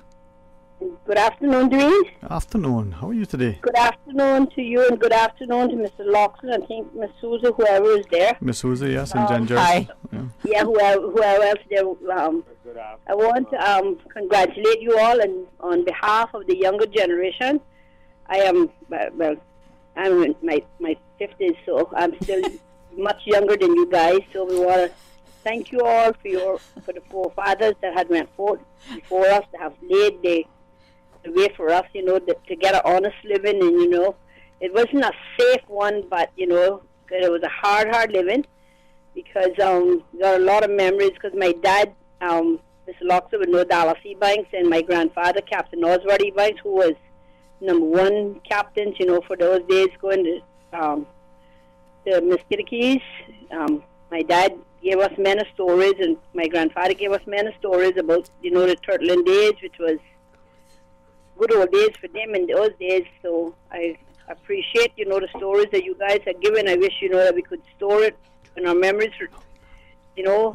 but sometimes, they go out, but, well, and I don't think we've given them enough recognition. Like Miss Charlene always says, she says seafarers. She said the seafarers need a holiday for themselves, not just signal 1 year. They need a specific holiday to represent them, our forefathers of this country. Well, there, I think that, what you're saying there, it's been repeated over and over, and maybe it will come to fruition. We've got quite a... It needs, because we need, like how we can have a holiday for anything else out of the blue. We can jump up out of the blue and have a holiday when we need to. We need to give honor our seafarers, but at least what we go while they're alive now, so they can, enjoy it. It is, because, Well, there's dead man can't record it after he's dead. no. Well, there's been quite a work going on with that, and I'm sure that we'll keep working on it. And we want to thank you for the call because that kind of information is really great for us. Yeah. So, and I'm sure you know about Captain Osborne. Yes. Yeah, and a lot of there'll be stories in future publications on all of this. Hopefully, that we'll get the young folks involved in it, and we can. I guess publish addendum after addendum. Just if it's packaged right, it'll flow right in. And I think it's commercial time. Sue? Savannah Pharmacy. Shop local and get a head start on your Christmas shopping. For ladies' handbags, clothes, shoes, fragrance, candles, and cosmetics with the newest Farmhouse Fresh line of skincare. For the gentlemen, clothes, shoes, fragrances, gift sets, and toys and games for the kids. Savannah Pharmacy provides you with more than just prescriptions. Remember, they are always just around the corner with everything your family needs. And convenient opening hours, including Sundays and holidays. Savannah Pharmacy. For more information, call 946-3336. A friendly holiday reminder. You can WhatsApp your Savannah Pharmacy prescription to 929-5045. That's 929-5045. Explore your history. Explore your land. Explore your sister islands, the ultimate staycation experience. Your culture, your freedom, the land that time forgot isn't gone. It's your sister islands. Discover all that our sister islands have to offer. Your Radio Cayman 6 p.m. news, Monday through Friday, is brought to you by Logic. Your life connected. Oh no. You have a problem? How do you keep your exercise program going without leaving your home? Well, we have the answer. Get the new Desk Cycle 2 pedal exerciser. Yes, lose weight, keep fit, and stay healthy with your Desk Cycle. Use it while sitting at your desk, reading a book, or on the phone. Keep exercising. Thousands around the world have benefited from the Desk Cycle. Read their testimonials on Amazon, where the Desk Cycle is one of the highest rated products. It's whisper, quiet, lightweight, durable, 8 resistance levels. Will track your progress, speed, calories, and distance. This is the answer when you have to be at home or when you just don't want to be out anywhere. This is the way. Email deskcyclecayman@gmail.com or call 326-3726. Price is CI $249. Buy 2 and get them for $199 each. CG Britcay would like to wish our clients, their families, our staff, and our communities a happy holiday. In this time of celebration, let us remember what this past year has taught us. That we can be in different rooms, different homes, or on different islands, yet never feel apart. Because we are here for each other and stronger together. We look forward to the new year, to serving your insurance needs, and always putting people first. Happy holidays from our CG Britcay family to yours. It's big, it's hot, and it's sizzling. Take 25% off all fabrics at Super Stitch Fabrics. 3 days only. Thursday, December 2nd, Friday, December 3rd, and Saturday, December 4th. Fabric for dresses, fabric for skirts, fabric for blouses. Super Stitch even has fabric to cover your chairs and your What's It Not. No, me what's it not? It's the biggest fabric clearance of the year, so don't miss it. 25% off all fabrics. Super Stitch, your one-stop household store at 39 Pasador Place, Smith Road, still offering the best prices in town. Call 949-2833 or go to superstitch.com.ky. Talk to Dick. But I do have some questions. Talk to Dick. Cayman Islands' foremost listeners' participation program. Talk to Dick. Because there are more questions than answers. What the public is saying. Waiting to take your calls right now. Sterling Dwayne Ebanks. And we're back. The history of the turtlers and schooners of the Cayman Islands. CI Retro Talk Today presentation on that very broad subject. And we've got a book coming online here pretty soon, first of the year, that will give our community and anyone else who's interested a real bird's eye view of what that's all about, the turtlers and schooners of the Cayman Islands. And Another important element in all of this, this maritime element that we dwell in, we've been dwelling in it for a long time. I guess it's a part of our DNA, I'm sure. It has to be. Has to be. But an important element in that maritime element also was the catboat. And because the catboats were the ones that went out to draw the nets and set the nets, and usually one or two men in it. And they've almost become extinct here in Cayman.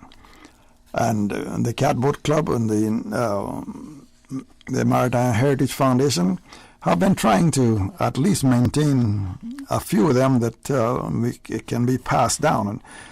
And Jairus, of course, who is on the line still with us, and Captain Cam Jackson, and of course Captain Crosby, we have to mention him, and even and NJ, and Jairus' son there. They've been very instrumental in trying to make sure that some of these boats are preserved to be passed down. And we have Captain Cam on the line, I believe. Cam, are you there up in Uncle Bob's back there? Yes, sir, I'm here. I just got working on a boat.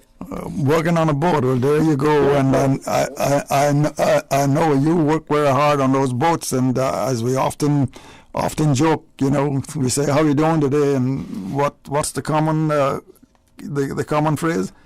Advancing with heavy losses. That's what I say. Yeah. That's the man there that makes all the catboats look for us. Right, but we keep trying to advance. And Jairus, you want to pipe in here? Yeah, so that Cam Jackson is the man that makes all the catboats look for us. This man, every day he's out there working on a catboat. The work is never done. Every time you take out a catboat, you got to fix 2 or 3 things and bricks on it. Because these catboats that we're using are like museum pieces. They're 70, 80 years old. And so things break every time that we take them out. Mr. Kim takes them home, break it apart, fix it, put it back together, paints it, cleans it. It's everything over for it. Yeah, the whole community and the Catboat Club and the National Maritime Heritage Foundation owe a lot to Captain Cam. And of course, his wife, because she's his helper there sometimes in that Ola in those she is those repair jobs. So Cap, tell me, what are you doing today? What are you doing to the boat? Which boat? Right now, I was just thinking. It's been a long time. We didn't have a race or any. Put the boats in the water. And what happened? If you were to come here, you wouldn't believe it, The seams is all open up, and now I gotta go through them. I almost gotta rebuild them, and that's what I'm doing now. And I got a Jamaica train, a airplane. But you don't know very much about catboats. Well, nobody would believe that Jairus is there. The boats that I done, every one of them had their stern cut off for boat motors. Sometime in the 60s, I guess, they cut the stern off and didn't use them more sails. Well, I think that was when the outboard motors start to become available here in Cayman, that they cut the sterns off to present a flat surface to where the outboard motor could be mounted. Yes. And I done that everywhere I go. There's a boat. I go to school. Anyway, people come. How did you put that stern back on? I didn't get the stern they cut off and put it on. A lot of people believe that. They say, "Oh, we found the stern," but let me tell you, a catboat is a very funny boat. And I had to go in the bush and get a big piece of popnut or a big piece of mahogany and put her stern back on. Now, I'm not telling you it was exactly like how it was she was built. It's pretty close. But it's close. And the planks, what they don't understand, you know, the planks on the boat, you can't put them all in one line or she'll fall apart. But I had to go, you know, maybe 10 timbers up, and then I had to go 2 timbers down and like that, and got all of them. And it was a big job, you know. It was a hell of a job. And now I got 1, 2, 3 in my yard. There's 3 or 4, but 3 I'm working on. And you wouldn't believe what would happen when you don't use a boat. You must remember them old people. This is where I learned it from my grandfather. Them old people now, when they use their boat, they didn't put on a trailer and carry it home, you know. No, they kept it in the water. You know what they done? I know this for sure. They put down 4 crutch sticks, big red mangrove or black mangrove or whatever they could find, buttonwood.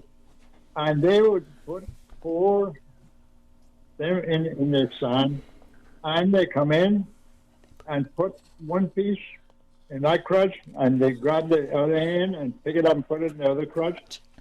And it was very easy to do, but that boat was over the water all the time. And and when they were ready to go, they would go, and they never had to worry about fixing those seams or anything because of salt water. You know, it was cool and the sea was right there. Well, you know, Cam, I remember even if they would pull them up on the beach or the iron shore for 2 or 3 days, they'd usually come down and get some buckets of water and throw it in the boat. But you think you get that done now? Well, no, probably not. No. Oh God! Throw a bucket of water? No. You gotta have a hose. Probably can't find a bucket, huh? A bucket had a hole in it. Well, yeah, I know. You know, you do a great job in keeping these boats, in working condition, and I guess whenever we're planning another race here pretty soon, hopefully, and maybe we can marshal up 4 or 5 boats on that day and conduct the race in a good place where the community can come out and view it and see what happens, because that was a great attraction many years ago, the catboat races, especially up there in the North Sound. Yeah, well, the next race, as far as I can find out, is David Foster Memorial Race. And that, I just talked to Mr. Foster, and he told me that let's make it February, because, you know, people going on vacation and... Well, I think, you know, we owe a debt to David, because he was very much involved in keeping these catboats to where the younger folks could see what catboating is all about. And, you know, the Black Cat, of course, is one of those catboats that, you know, we can still use and show the community a little bit about catboating, because in years ago the catboat was the pickup truck of the Cayman Islands. I mean, it transported dead bodies. It created romantic scenes across the North Sound. And Jairus, you'd like to pipe in there? We got about 30 seconds before we go to news. Yeah, Mr. David Foster was the first benefactor of the Catboat Club. David Foster, John Stafford, and Captain O'Connor I got Irish to build the 3 of them people both long before we had a Catboat Club. And Mr. Foster gave his boat to the Catboat Club, and he pretty much financed the Catboat Club for the first 5-6 years. $2,000. If it wasn't for David Foster, it wouldn't have survived. But remember, Jairus, we saw the meetings up at Foster's Airport in early days, right? When I went in. Yeah, just trying to get started. Yeah, good. Okay, well. And Foster's to have meetings. But it was long before it was a CATBOATS club. Okay. Well, time to pay for it. Okay, we've got to go to news time. Kim, thank you for joining us today. And Jairus, you can stay online there for a while yet? Because we got... Yeah. So it's news time. Today's biggest news. Radio K-Man, your voice, your choice. Local, regional, international. This is headlines from Radio K-Man's newsroom. Today's biggest news. With your latest headlines, I'm Felicia Rankin-Solins. The all-clear has been given for students at the Theolin McCoy Primary School today after smoke was detected in the vicinity of the mechanical room.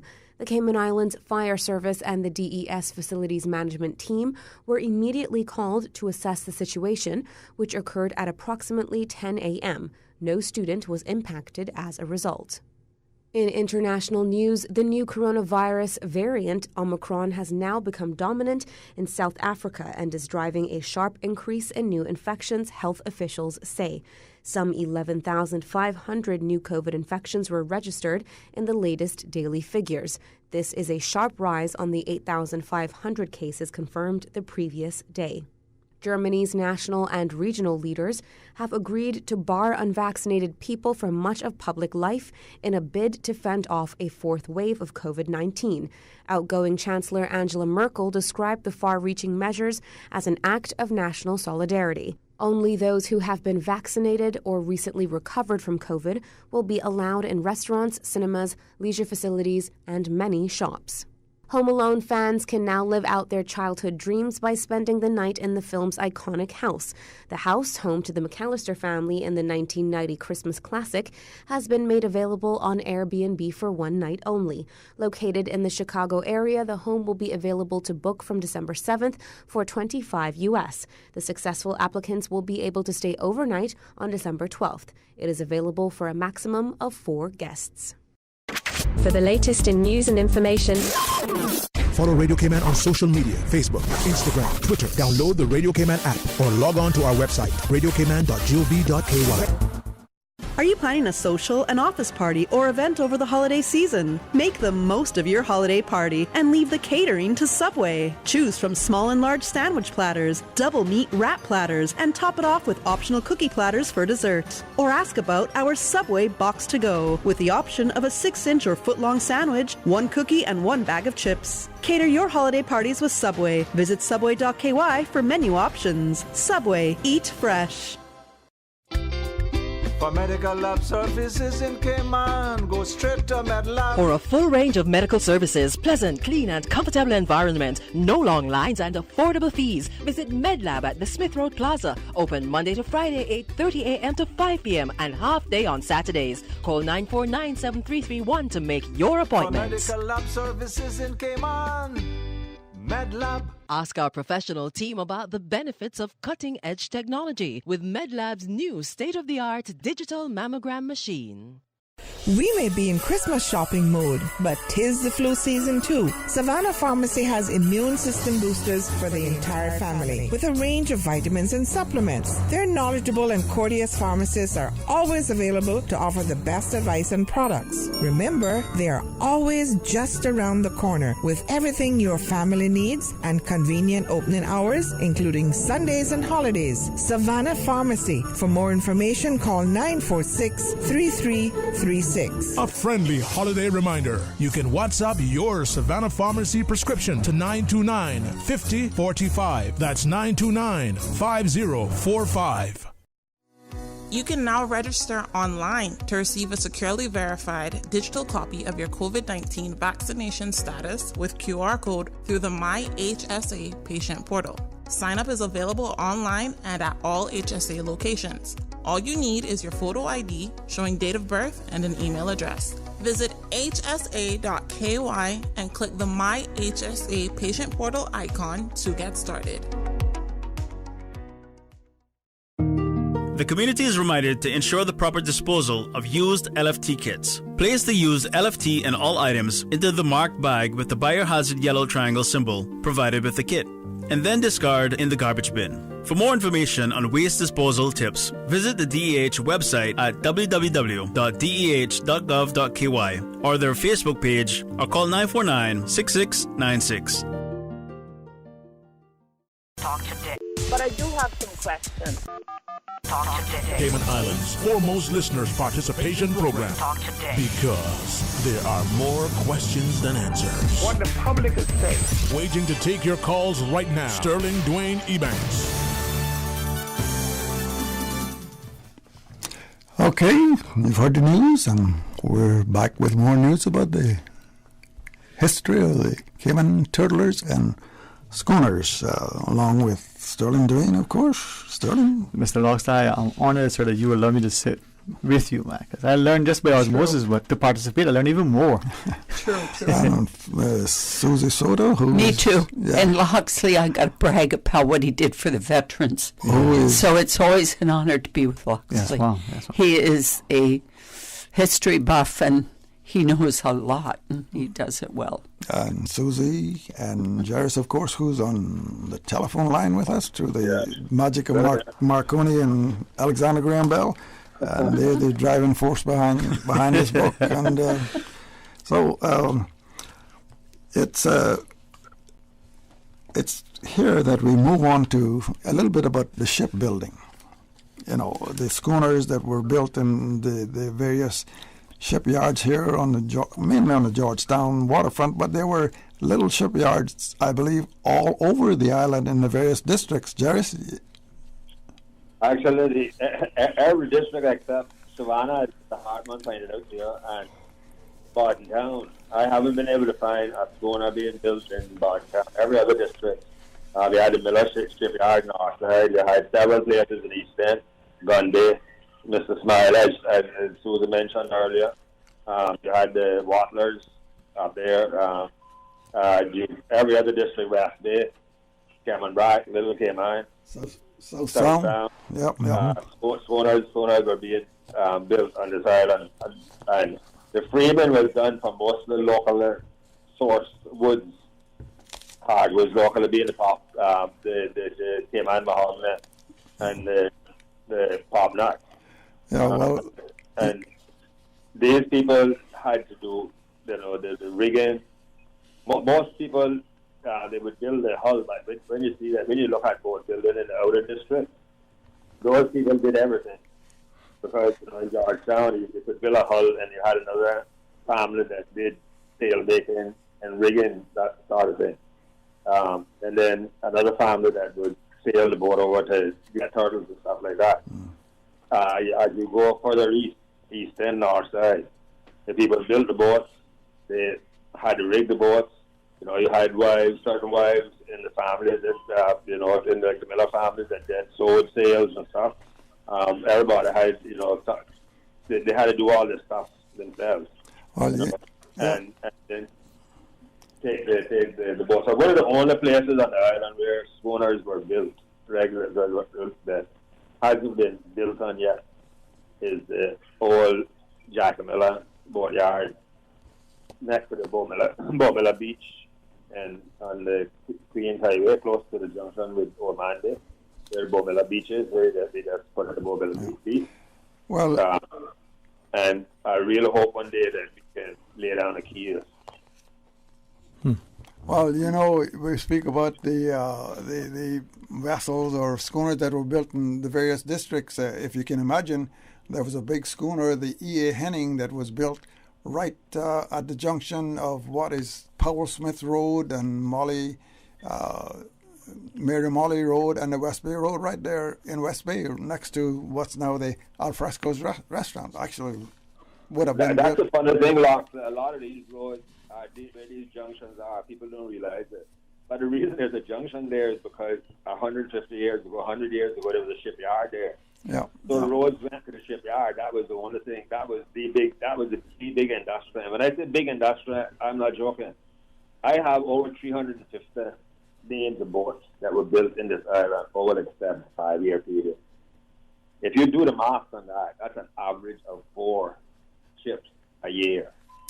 So some years you're building 10, some years you're building for 7 to 5 years, a huge industry. If that industry was running, okay, yachts like they were building are $4 or $5 million yachts, and you put out four a year for 7 to 5 years. And these boats, people bought these boats, ordered these boats from places as far away as Norway.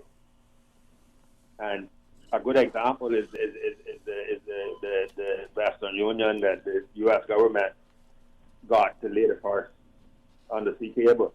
They came to Cayman to get the boat. The boat was built, the framing was all done down here, was taken apart, taken back up, and put together in the U.S. because it needed to be done on U.S. soil because the U.S. government was buying it. But they still came to Cayman to get the expertise and let them actually make the boat down. They frame the whole boat out down here. Well, with the planks and all that, but all the framing was done. You know, there's a whole big story on the Western Union, and we've got 2 cuts now, and where we have actually Captain Paul and Bob Soto, and these will run back to back. It's about 4.5 minutes talking about shipbuilding, and then we're going to hear from one of the Arches, Mr. Dick Arch, after we hear these cuts, and he'll tell us a little bit about, because his family was one of the main boat builders here in Cayman. So, Sue, if we can have these 2 cuts, and then we'll talk with Mr. Arch. And those shipbuilders, they were real skilled people. For them to take a 8-inch or 18-inch model, I guess it's anywhere between probably 18 and 38, 36 inches model, and cut that in half, and then take measurements and create the crafts that they did in the shape of the Goldfield, the Rembrandt, the Arbutus, and all these other majestic schooners that they produced. Oh, that's definitely true. Well, they did that also in the catboats too. They had the little models in the catboats. I remember my late cousin John Hurlston. He was a very famous boat builder. He used to have 3 and 4 on stock one time. Everybody came to him, but nobody talks about the last. I think I'm correct to say the last major ships that was built in Cayman was they were minesweepers, but most people refer to them as the trawlers. They were built right where the Sea Harvest restaurant is up there, just north of Sunset House. That's where they were built. Captain Rail was in charge during the war, because the material was hard to get, especially fastening the bolts. And the first one was launched the day the war. I think the war ended, so they didn't do very much minesweeping with her. But I was a young chap going around there to see how those guys work those timbers. They used to have a tool they call an adze, and they could straighten that line so great. And the thing you talk about the adze is the sharpness of that tool, because you try to cut ironwood and mahogany, and you've got to have something that really is sharp. That was an art to do it, but usually most people that use that had a mark from it. They got cut themselves. Yeah, I remember seeing this guy from Georgetown. He was training there, boy stomps, and he got a terrible cut one evening with that adze. And they were razor sharp. They were razor sharp, and they could get over that and cut that line straight. You didn't need to put a plane on that. That was art. Those gold guys was time didn't mean anything then. Was having the job, getting the job done right. The adze, it was said, could cut a flying hair. We're just talking a bit about the seafarers and all that they've done for the island. And while we got you on here, what we'd like to do is talk a little bit about the shipbuilding, because I know that's an aspect that you have spent a lot of time studying. The shipbuilding industry in the Cayman Islands was, I guess, a real prominent one in its heyday, with the Arches and the Rail and the Bawdens and a lot of other ones who worked on it. Yeah, well, that was part of the culture when I grew up there in the 30s. That's all we had was sailing ships and iron men to man them. And we had a shipyard right next door to where I lived, to Rail Bawden, and he built all kinds of schooners there and yachts. And then out Little Georgetown next to the port, they built, the Simboko and the latest fleet and those out there. And then the Arches had their shipyard down near where Hard Rock Cafe is now. And I used to go to launches there when we were kids. It was a holiday.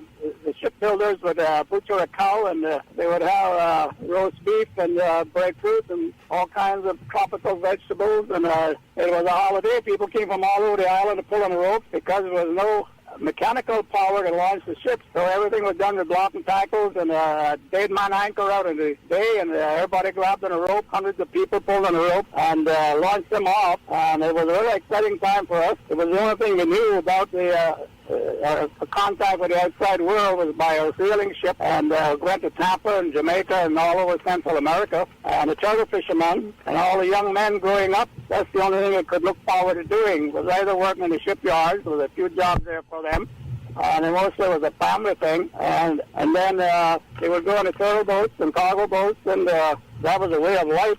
I guess I had two brothers who was on a lobster boat, and it was lost in 1940. One was 16 years old, the other one was 22, I think. I guess the war hadn't came along.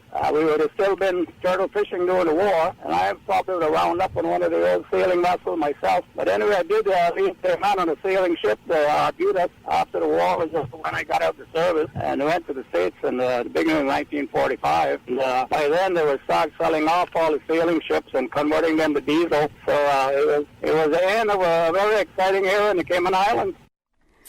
Well, that was Captain Paul and the late Bob Sodas talking about a little bit about shipbuilding here in Cayman. And, you know, as we mentioned before, it was a big industry here relatively for the Cayman Islands back in those days. And on the telephone, we have Mr. Dick Arch, who is I believe the oldest son of one of the famous Arch shipbuilders, Mr. Jim Arch, I believe. Dick, good to have you on the program. Yes, Loxley, hello to everyone. It's been very interesting listening to the others. It makes me know and appreciate how little I know.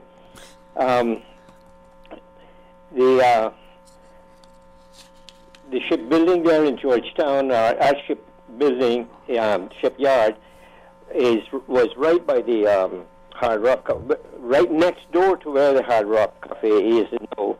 There was a little souvenir shop in between there and Guy Harvey's was the shipyard, and the seaside is right across the street. The last ship there, the last boat to be built there of any size was a little yacht called the Nerea, and she was built around 1953 or 54. But I don't know how much more I can say after hearing you fellas. What I made a note while I was listening, and Jerry's mentioned Will Banks Miller. Will Banks Miller was a very good friend of mine, and he built, I think it was 6 or 7 boats there in Northside. And somewhere down in my drawers, I've got the names of them written down. Another thing I wanted to mention was the Henning. I have a photograph of the Henning. And one of the last ships boats that was built at the Arch shipyard was the Shadow 5. That was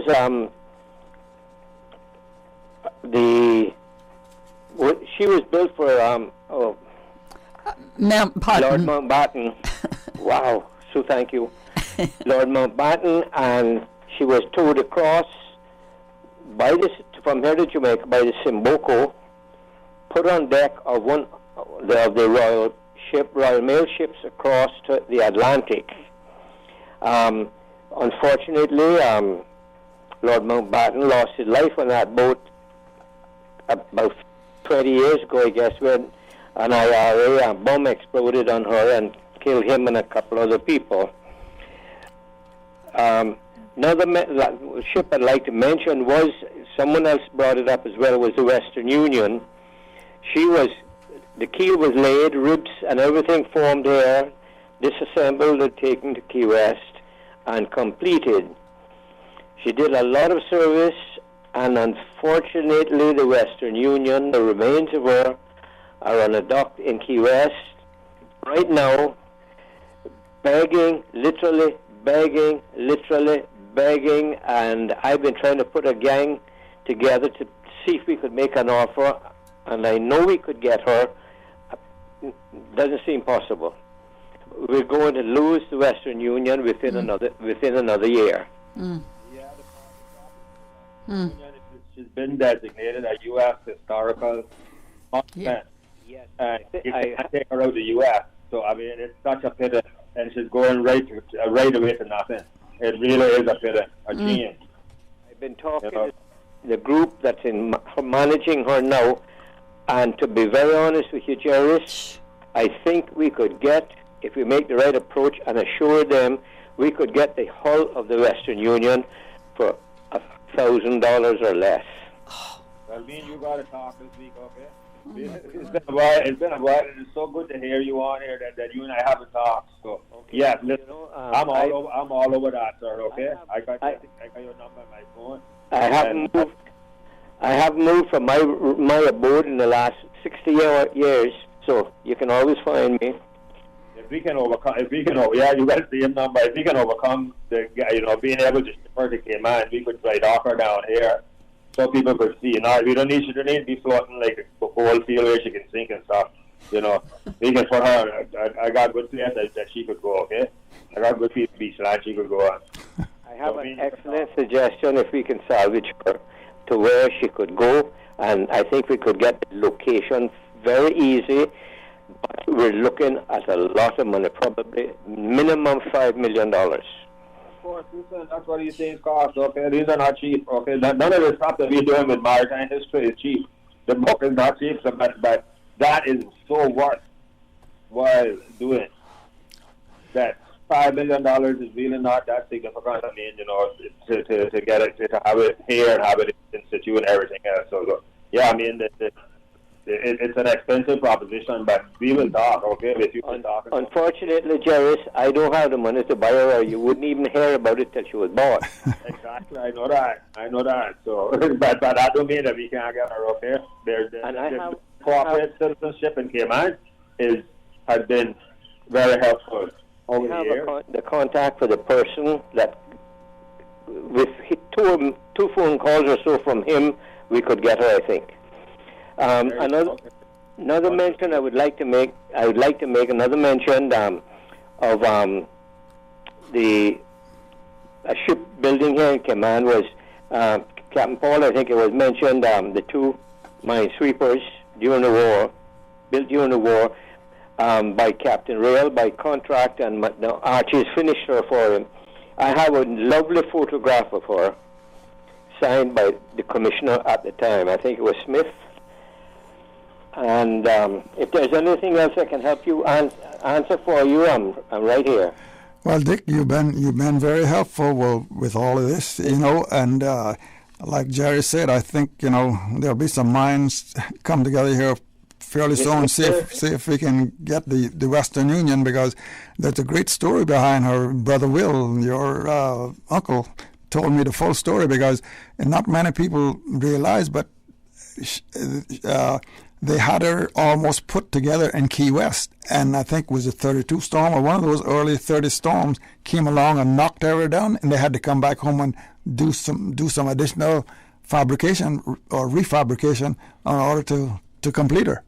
Well, I have a photograph of that rebuild. Yeah. And Uncle Will, Will T was my uncle. Yes. I have a photograph of him on board, and a couple of the Hennings, I think, was on there as well. Yeah. Lovely photograph. Well, Dick, here's a piece of history of Loxley. The first Henning, the first Art, and the first Chisholm, all came here on the same boat. Yeah. Apparently they were shipwrecked around Cuba. On the western end of Cuba. Yeah, and Henning stayed in West Bay and homesteaded 1,000 feet of beach property there, and I think Chisholm went to north side, and I think the Archies was actually, Dick went up that way too, but they moved back down to central. To Forest Glen and north side as well, but Arch was shipwrecked in Mayaguana in the Bahamas. Oh, okay. I don't think, to be honest, that they were on the same ship that was wrecked. Okay. I've done a lot of research on it. I think the Chisholm and Henning met in Cuba with the Arch after all this thing, because they were shipwrecked on the north coast of Cuba, they're closest on the Cape there, San Antonio? Cape San Antonio. I think that's where they were wrecked. But I know they met in Cuba and came here on a command boat called the Star. Well, that, history is still buried between a lot of people's ears here in Cayman, and these kind of programs will unearth some of it. And I think Susie wants to say something really quickly. Thank you, Dick. I want to thank you so much for answering my questions and all the help you and Heber have given me. I thank you so much. Absolute pleasure. I know day and night I've been, anytime I get these questions, I just send it to you guys. Thank you so much. You're very welcome. And one thing I'd like to throw in there, a little bit off subject, there are still a few copies of Commissioner Hearst's history of the notes on the history of the Cayman Islands, published in 1909 and republished in 1967, I think, that are out there. I've got a lovely collection. I've got 5 or 6 copies, and I wouldn't sell one to my grandmother. But I think everybody in this island should be looking for those books on the internet and should have one, because to this day, with all of the 3 or 4 new history books that were published since 1909, that is still the most accurate book. Yeah. Which one? Notes on the History of the Cayman Islands by Commissioner George S.S. Hearst, H-I-R-S. Oh, yes. I think I've got one. Well, if you read it again, and there is very little in there that anybody can correct. Yeah. Well, Dick, thanks a lot for your input, and we'll get together here pretty soon and hash over some of this stuff. And Jairus, you stay on the line there, but, we've been talking about the schooners and the turtlers, and it was all work.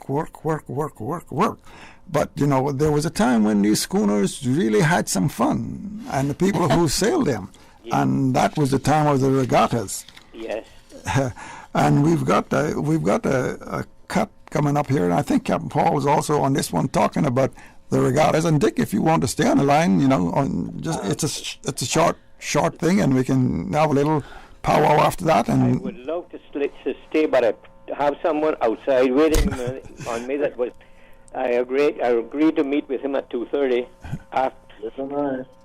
Anyway, it's been a pleasure talking and listening to you fellows, and Sue.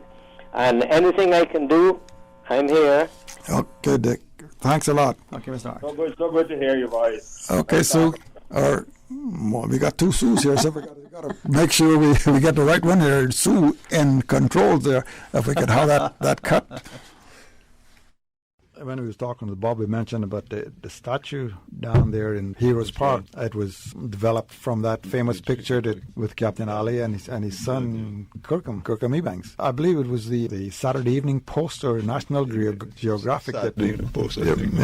And that's another aspect that we will also be covering within these series of programs is the competition, the sailing regattas, because that's a story all in itself. And Consuela, you might like to know there were a lot of ladies who I don't think they crewed, but they went along as supporters on those schooners in those regattas. Yeah, I didn't realize that. That's interesting. Yes. They were. In fact, it was you call it a treasured thing to get aboard one of those schooners on one of those regatta runs. Yeah. And in some of the research that I've been doing, and I think it was Commissioner Cardinal that started off the regatta, but he had plans for an Atlantic race, Cayman schooners, racing across the Atlantic. And apparently it was well underway. And some of the people over in the FCO was asking a lot of questions, and he was apparently answering them all. But I think the war came along and put a damper on all that stuff. That part of our heritage is very rich. Because the regattas was in the month of January and February. The reason why that was it was it was bad weather around the Keys. All the schooners was here, and that's where they had the record in those days, because that was all free. Nobody got paid for Right, anything. yeah. Nobody got paid for anything. But it was just prestige to be on the winning vessel. The competition between the Goldfield and Adams, the Wilson and the Rembrandt. Apparently, those old boys, they just really went in for that racing. Oh, yes. There's some of those with big enemies. They say they'd be out in the center of town talking about the boats. He says, well, they'll say to one another, well, let's meet out in the White Hole in the morning, and we'll settle it. We'll settle it all. Right. And there was no fuel cost because they were all sails, so it wasn't burning any fuel. So it was pretty near cheap. And that's just a little excerpt from one of those maritime heritage programs that we did about the regattas, and even I guess into the late 50s. Well, mid 50s. The regattas was a big attraction here. Christmas regatta that took place in usually West Bay, and I think they had some in the eastern north side and even North Sound. So it wasn't all work and fun. So it was they had some fun during those times. And Jerris, I think we're coming up just about to the end of the program, and I believe And Dick is still there? Yes, Dick? It's been a good 2.5 hours long, so thank you very much. Well, the book, hopefully that we'll get it off on the market early in the year, or at least during the first quarter of 2022. You know that? 2022, Ouch. 28 days away, something like that. Yeah. So, scary.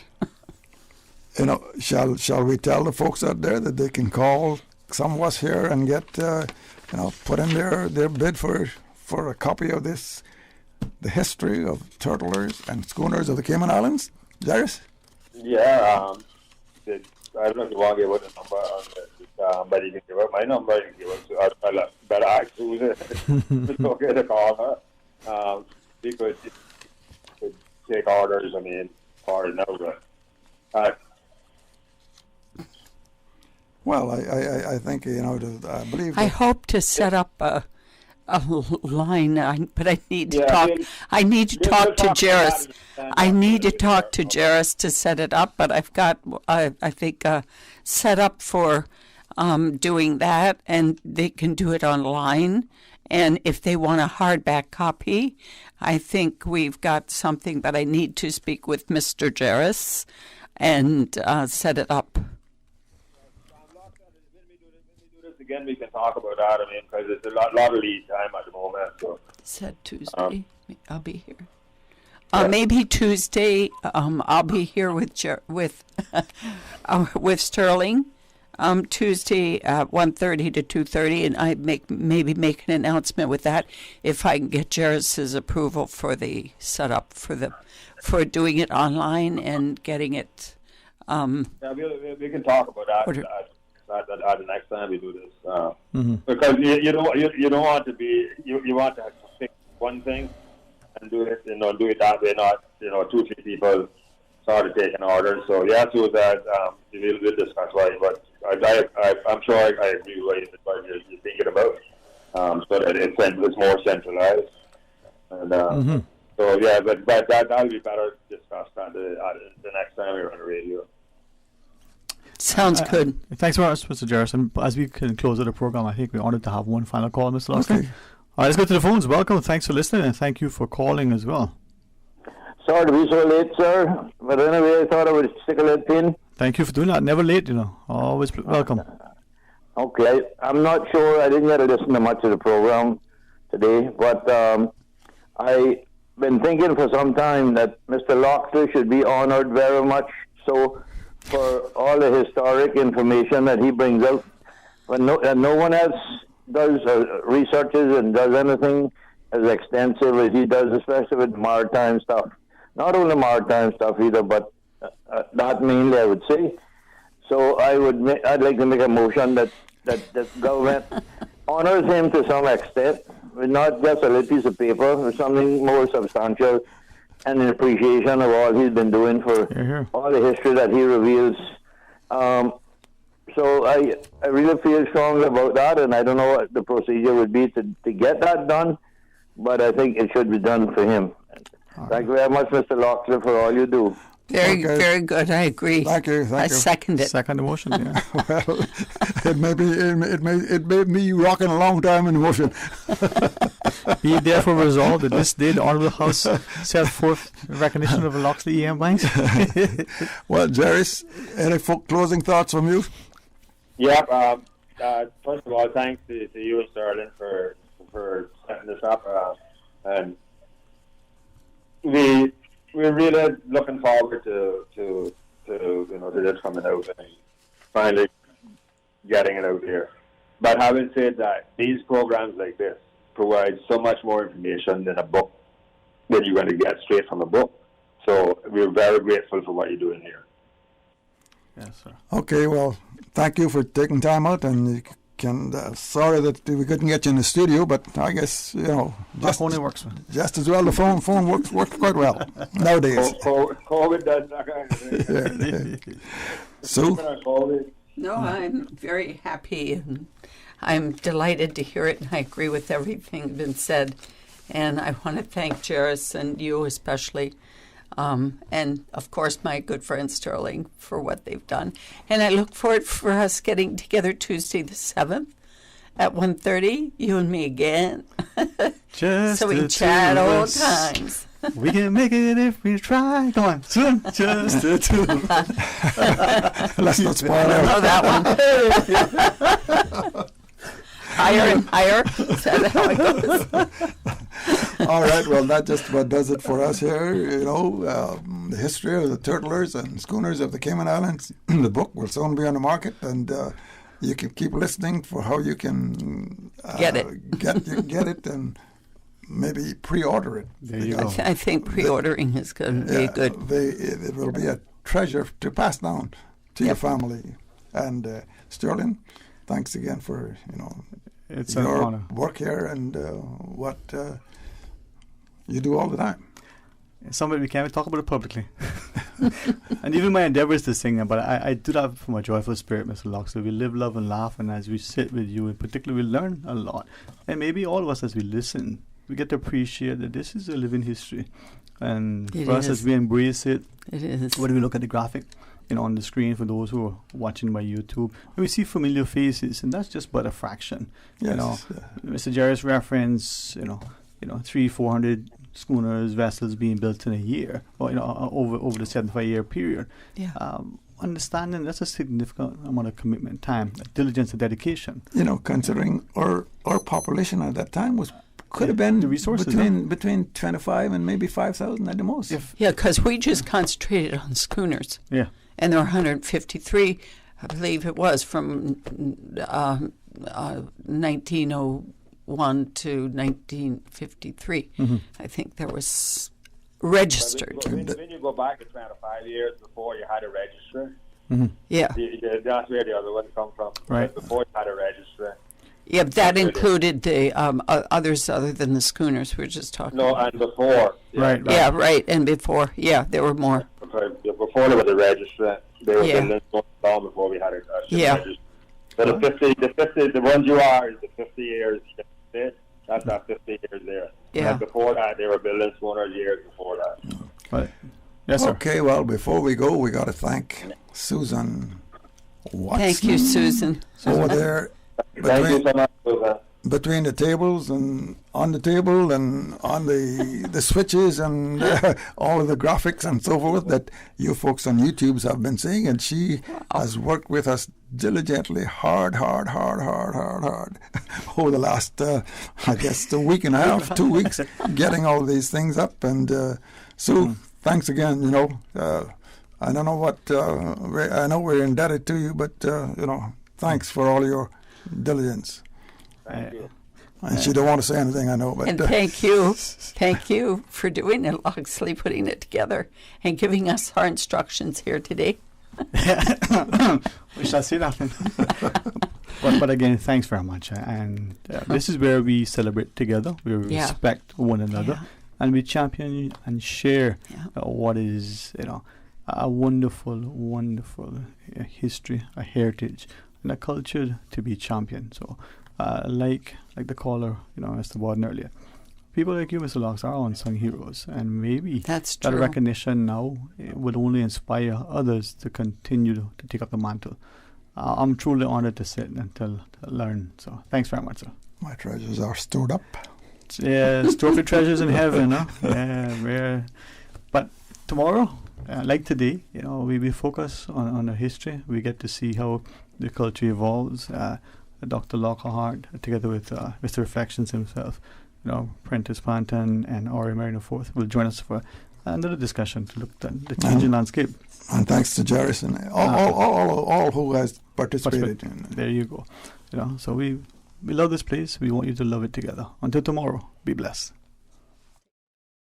Talk Today is brought to you by Subway, open 24 hours in Countryside, Anderson Square in Georgetown, and Centennial Towers in West Bay. And by the Ministry of District Administration, Tourism and Transport. Explore your history, explore your land, explore your sister islands. MedLab in Smith Road Plaza, your complete medical laboratory solution. Call 949-7331. And Savannah Pharmacy in Countryside Shopping Village, convenient opening hours including Sundays and holidays.